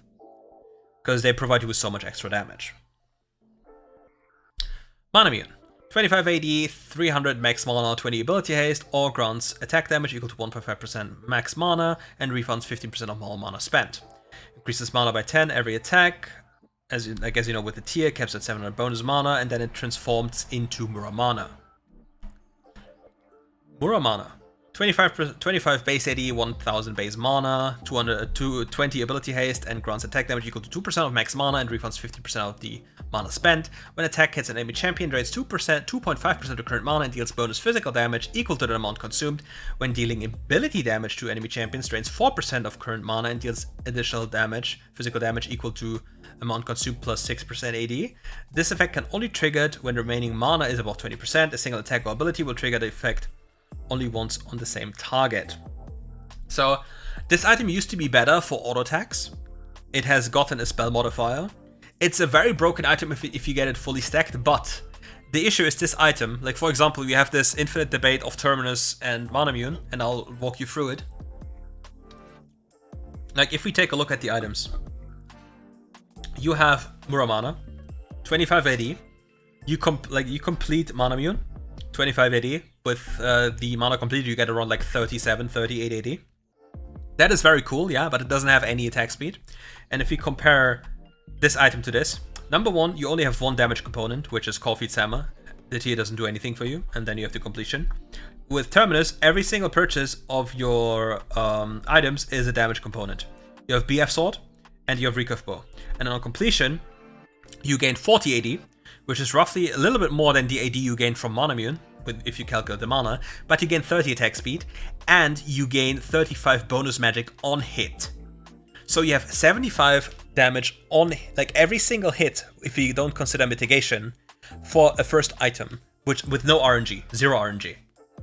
And then you have the Yukstar position, or whatever it is, and alternate between light and dark on it effects. Light grants 5 to 8 armor and magic resist for 5 seconds. So you basically gain 15 to 24 armor and magic resist for free. And dark attacks grant 11 to 11 armor pen and 11 magic pen for 5 seconds, up to 33%, because you gain up to 3 stacks. While you have this item, bonus armor and magic pen is capped at 40%. So Kai'Sa, who is dealing a lot of physical and magical damage, gains double the benefits of this item as well as attack speed and AD. So the moment she gets this item, she one-shots you. She just kills you. There's just nothing you can do. She just wins every single 1v1. You just can't lose anymore. It's dumb. But the way until that item, it's completely over. And even after that item, Kai'Sa still needs to go for 1v1s for this item to have massive value. So keep that in mind. But still, a very broken item you need to have on your mind. Black Cleaver, 350 health, 40 AD, 20 ability haste, dealing physical damage to enemy champions, reduces the armor by 4, and stacking 6 times up to 24 reduction, and has the same passive as Phage. Why is this item so good? In a meta where a lot of health and armor stacking is prevalent, this item can be very powerful and helpful to actually help your teammates deal damage. For example, there's a combo on Jarvan. Let me change champions and explain this to you. Jarvan. Let me give me levels, let me give me gold, let me give me this. Okay, you see that the enemy dummy has 100 armor. So let me hit them. 96, 92, 88, 84, 80, 57. So just because of all my reduction, it loses 43 armor. It just lost 43 armor. For free. For my AD carry, that could buy, for example, lethality, because all I need to do to instantly stack armor pen is stab them once to remove 25% armor with my first ability. You see here, 25% armor reduction. Very powerful tool to give lethality based AD carries even more power during the laning phase and just in general. Who builds this item? Most of the time top laners. Some junglers build this item, but most of the time it's top laners that build this item to actually deal with top laners. Trinity Force, 250 health, 30 AD, 30 attack speed, 25 ability haste, 5 movement speed. Spellblade, using an attack causes the next attack used within 10 seconds to deal bonus physical damage equal to 200% base AD with 1.5 seconds cooldown. The damage is reduced against structures. Valor, attacks grant bonus movement speed and kills grant 60. So you can have both these items and you gain bonus movement speed when you walk. You see, I'm just faster. This item is very powerful for junglers for multiple reasons. And some top laners. In Heartsteel meta, you rather want to go for Divine. Because let's compare this. 425 health, 25 AD, 25 ability haste. After using an ability, your next attacks within 10 seconds will deal 10% of the target's maximum health as bonus physical damage. 7% of the target's ranged. And if the target is a champion, heal for 7% of the target's maximum health, 3% of the target's range on a 1.5 seconds cooldown. So this item against Heartsteel stackers provides you with infinite sustain because you infinitely sustain against them as long as you press spells. And therefore, it is better than Trinity Force in top lane in the vast majority of cases as soon as you face an HP stacker, because you simply can't die against them, they can't play against you. For the jungle department, it's different though. In jungle, you would go for Trinity Force and not for Divine. So that is to keep in mind. Divine is a snowball item. If the enemy team is squishy, you go for Trinity Force. And the top lane, if the enemy team is tanky, you just go for Divine. More of my more tiers. 55 AD, 45 magic resist, and 10 ability haste. Demon Bane. 20% of the damage your attack deals, or 50% of the physical damage that your abilities deal, is converted into a magical shield that absorbs 60 to 400 magic damage. So what does it do? So I hit, and I gain a shield.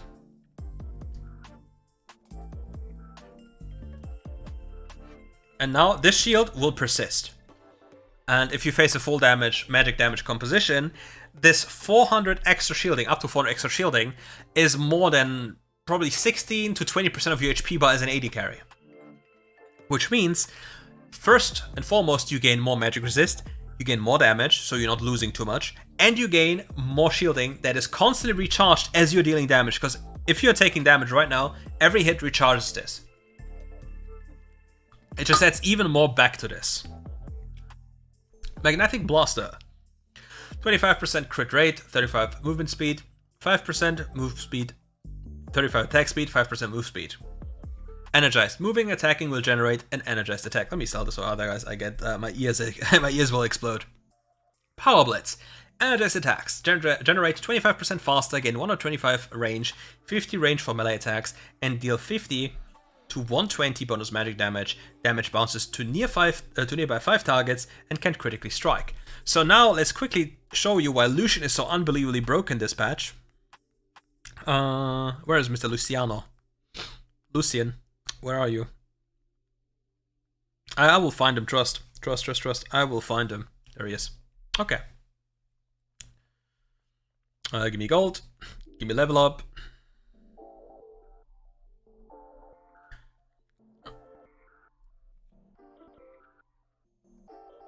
You have this, you have this, you have this, and you have this. Let me just walk around. La la la la la.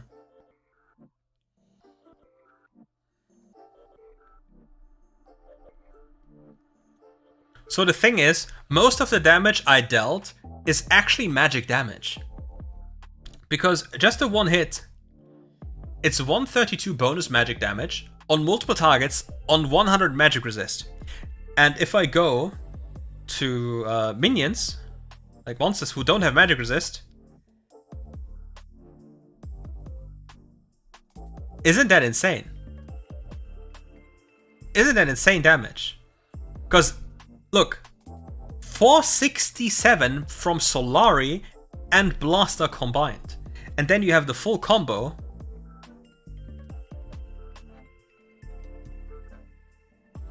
That is insane, no? And that makes Lucian so broken because you die so fast. Like, there's so much burst damage, you just dissipate into the next game. So yeah, this just increases your range, you see? Otherwise I have to walk closer. But yeah, very broken item. DD, we talked about this. Phantom Dancer. Okay, Phantom Dancer, what does it do?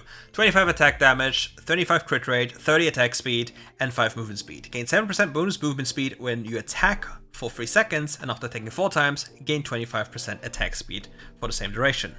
So you see, I hit, you see the stack go up, and then my attack speed is giga high, you see? Then this item grants 55 attack speed for free, and, well, 12% movement speed. Pretty cool to have. Okay, next item. Wit's End. 45 attack speed. And who builds this item? Caitlyn can build this item, Trinity can build this item, but I think that's most of the champions that actually build this item because other options are better. Like you see this, you see these 3 items here that I have that already sorts all the attack speed. Then I need to think about the Armor Pen and survivability on Lucian, for example. Okay, next item. Wit's End. 45% attack speed, 50 magic resist. At Wit's End, basic attacks deal 15 to 80 bonus magic damage, while below 50% HP, dealing damage when enemy champion heals you for 100% and range for 33% of the effect's post-mitigation damage. So what does this mean? I buy this item, I hit. You see, it does 40 per hit right now. So I would heal for 1/3 of that one since I'm a melee champion and a ranged champion. And if I was a melee champion, I would heal for 40 every single time I hit. When I'm below 50% HP, which makes it very broken on Yasuo into full magic damage compositions. Now we come to one of the biggest lies Riot has. Sense Reaver. 40 attack damage, 25% crit, 20 ability haste. After attacking a champion, enhances your next damaging ability or empowered attack up to 30% based on crit with a 4 seconds cooldown. Cooldown is also reduced. Oh wait, no, they changed this. They changed the description. Riot changed it. No way. Because previously, it said it would deal physical damage, but it's actually adaptive damage. Because take a good look. Oh wait, I'm dumb. Never mind, we need to look again. Okay. You see? That is physical damage, but now I'm becoming Mage Lucian. I'm becoming the Mage. Why is there magic damage now?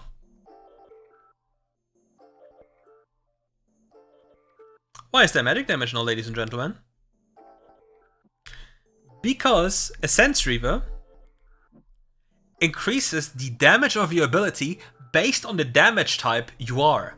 So if we think back on the adaptive damage, if you're AD, it increases the damage and deals bonus physical damage. If you're AP, it increases the damage, dealing bonus magical damage. Keep that in mind.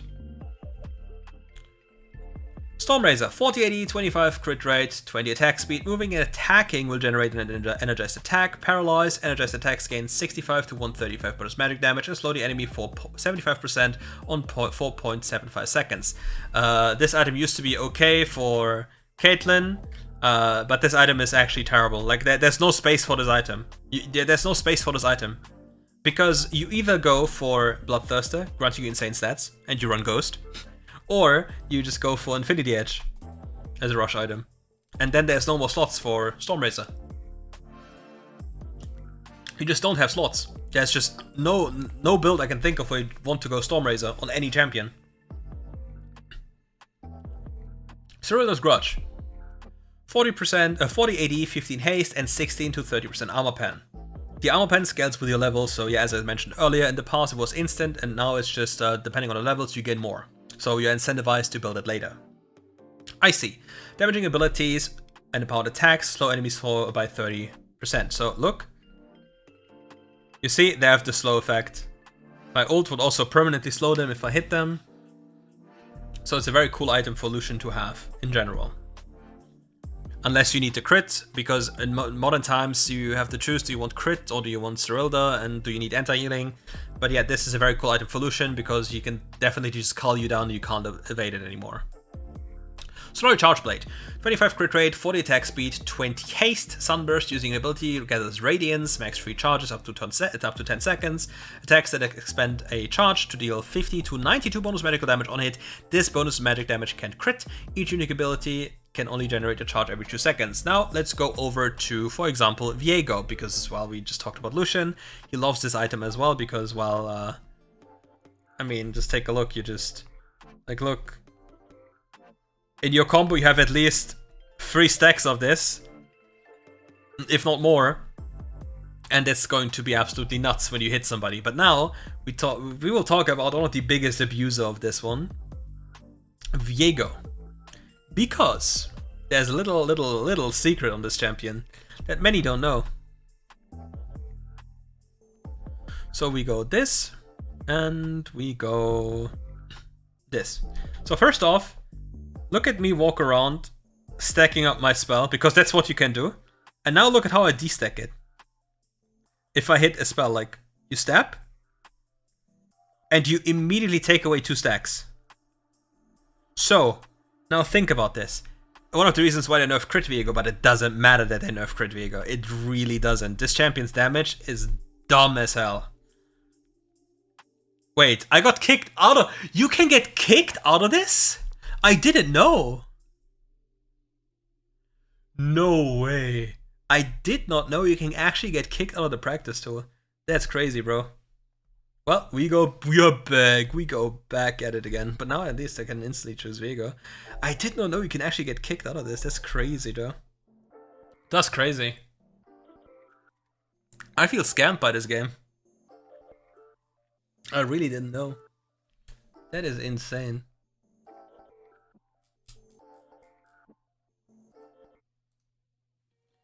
That is nuts. Get me back. But now I have to do it all again. I get scammed. Scammers. Scammers, scammers, scammers. Come on, let me in.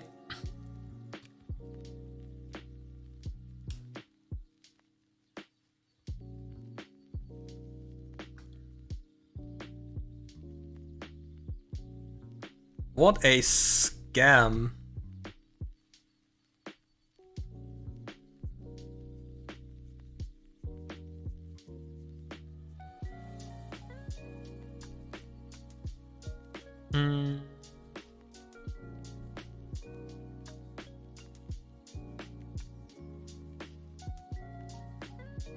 Let's just go for random crit items.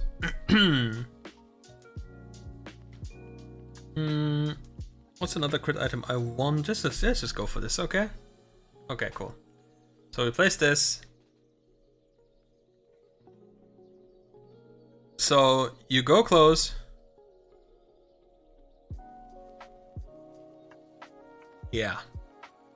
Yeah.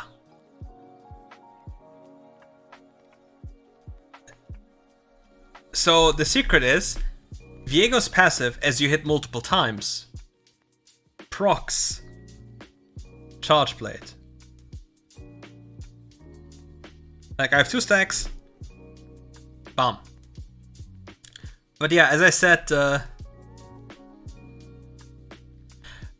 you get one-shot by this champion. It's like, you don't survive. Like, the crit nerfs don't matter. Like, the biggest nerf on this one was actually reducing the damage of this one. And that also doesn't matter. Like, the fact that I can ult, and my ult immediately allows me to hit you. Just look at how dumb this champion is. And it's so crazy, because I read so many times, but Crit Viego is nerfed. It doesn't matter, because you lead the combo, and everything dies. It doesn't matter, everything just dies. What's the counterplay? It's instant, you're just dead. So yeah. You're just dead, it just doesn't matter. A Sense Reaver. Oh, we talked about a Sense Reaver. Nabori Quick Blades. 45 attack damage, 25 crit rate, 15 ability haste. Deft Strikes. Critical attacks reduce your non-ultimate ability cooldowns by 20% of the remaining cooldown. So let's just, for the sake of this, let's go back into the fountain. Buy this item. Put my cooldowns to not 0.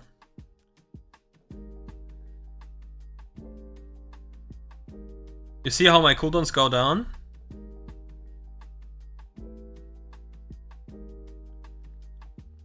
And this item is very powerful on Xayah, Sivir, like any heavy, and Tristana, like any heavy cooldown oriented champion that needs this. For Lucian it's not as good anymore because you actually are better off with the other items. Because your first rotation nearly always kills. So you don't need this item, but the other champions are benefiting from it so much more. Edge of Night. Edge of Night, 250 health, 50 attack damage, 8 armor pen, grants a spell shield that blocks the next hostile ability. You see this one here?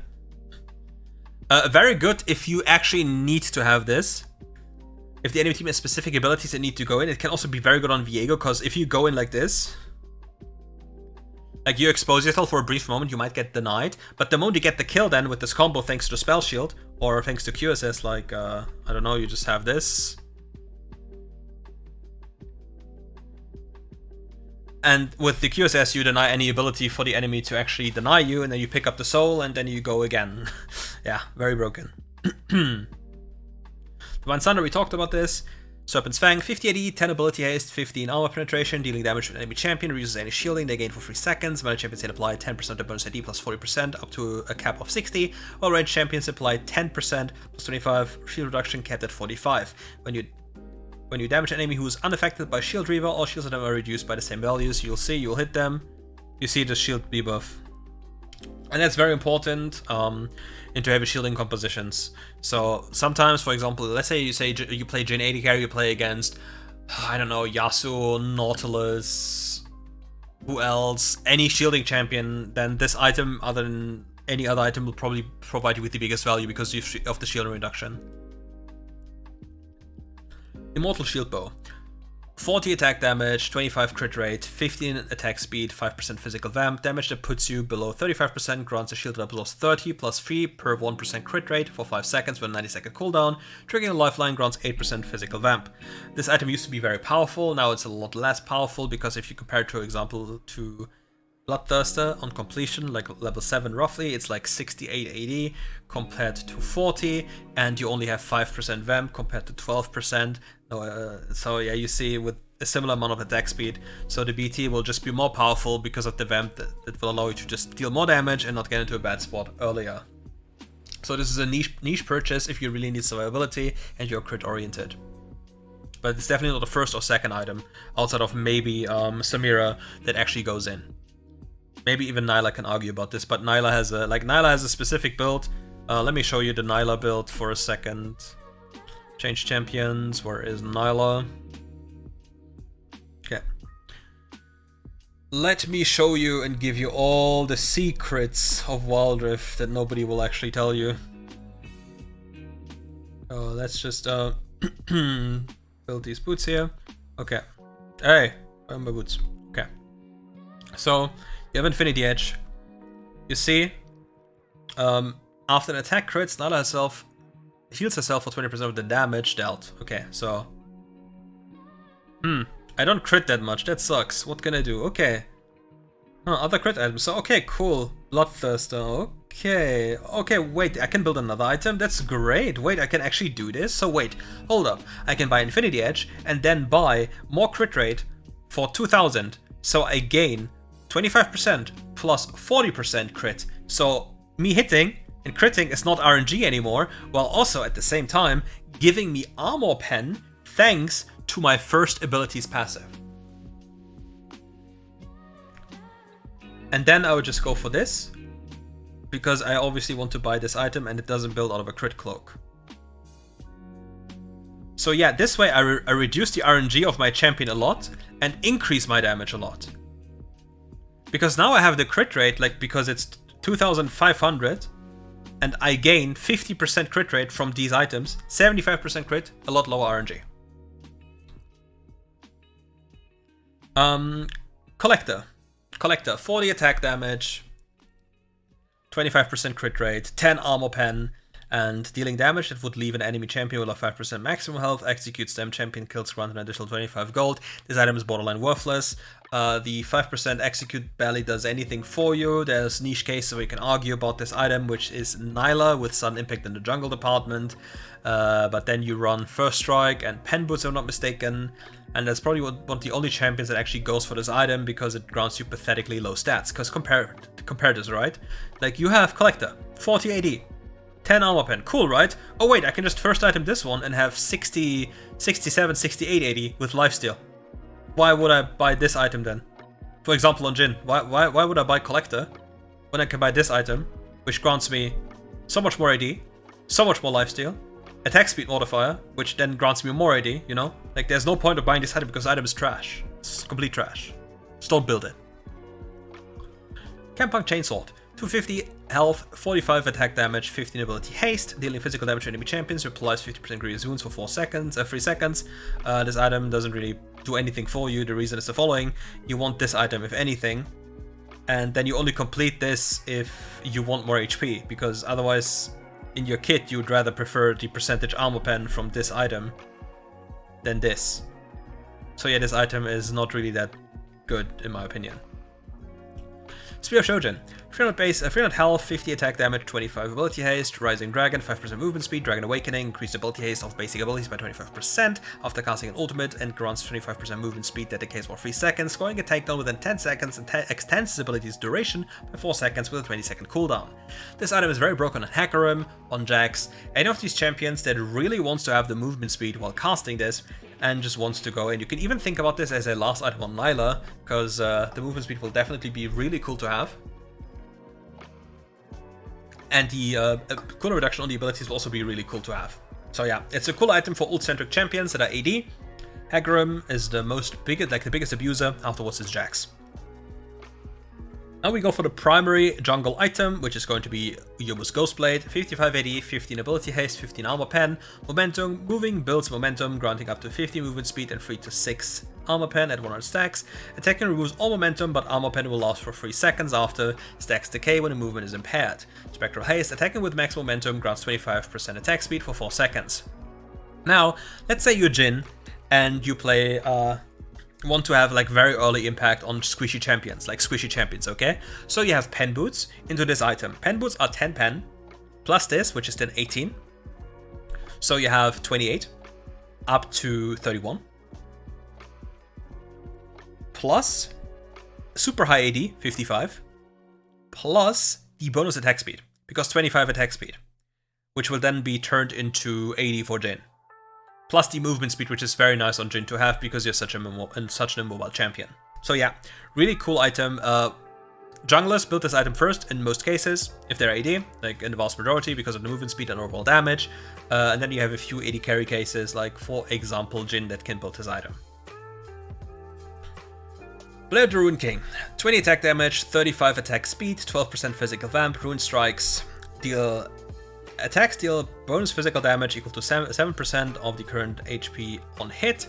Melee attacks deal 10%, minimum damage is 15, max damage versus monsters is 60. Repentance. Reduces your base health by 5 to 80. Drain, hitting a champion with 3 attacks or abilities, deals 30 to 100 magic damage and steals 40% of their movement speed for 2 seconds with a 60-second cooldown. This item is very cool in Heartsteel meta. If you in the late game as an AD carry want to transition from crit into this, it's very possible to go for because you actually need to kill the 50k HP tanks, and Blade Ruined King will help you more late game against these because they have like 8k HP. And then Blade Ruined King will help you a lot with physical damage because it's such a high percentage at that point, as well as regioning up plus attack speed, so that's very cool. Other than this, it's mostly used on melee champions, because that way they can actually kill half-steel tanks. For example, Renekton can utilize this, other top laners like Aurelia can utilize this, but in this meta, you most of the time don't get away with Blade Ruined King because you actually need the HP of Triforce on Aurelia, and then you can go Triforce into Heartsteel on Aurelia and never die. Infinity Edge. 55 AD, 25% attack, 25% crit rate, self-destruction, reduces spell health from 55 to 80, but increase the critical damage you deal from 175 to 220. So, as I said earlier, for example, on Nyla, you have this item build, and then you have not even 2 items, and you have 75% crit, which then allows you to deal so much more crit damage. On Lucian, you can do something like this, and on Zeri, you can do the same. You can, if you don't like RNG and want to go for a more consistent route, I'm a flipper. I love doing some shenanigans. On Zeri, you can do this, like you go BF Sword into Solari, then you go BF. Then you go IE, and then you have way low RNG. And by chance, if you still want to transition into IE, both items still build out of a crit cloak. So all these items build out of crit cloak. So keep that one in mind. It's very cool to just think about this and just broadening the horizon of items. And with that, we are actually at the end of all the items. Cool. So with that, thank you all for watching. If you enjoyed the video, please do me a favor, like this video. A lot of time went into this one right now, just talking about all this. And if you want more RiftGuides content, come back for more. Happy to be here for you, and we'll see each other for more content very soon. Anyways, take care, friends. Check out all the links in the description, and see you soon.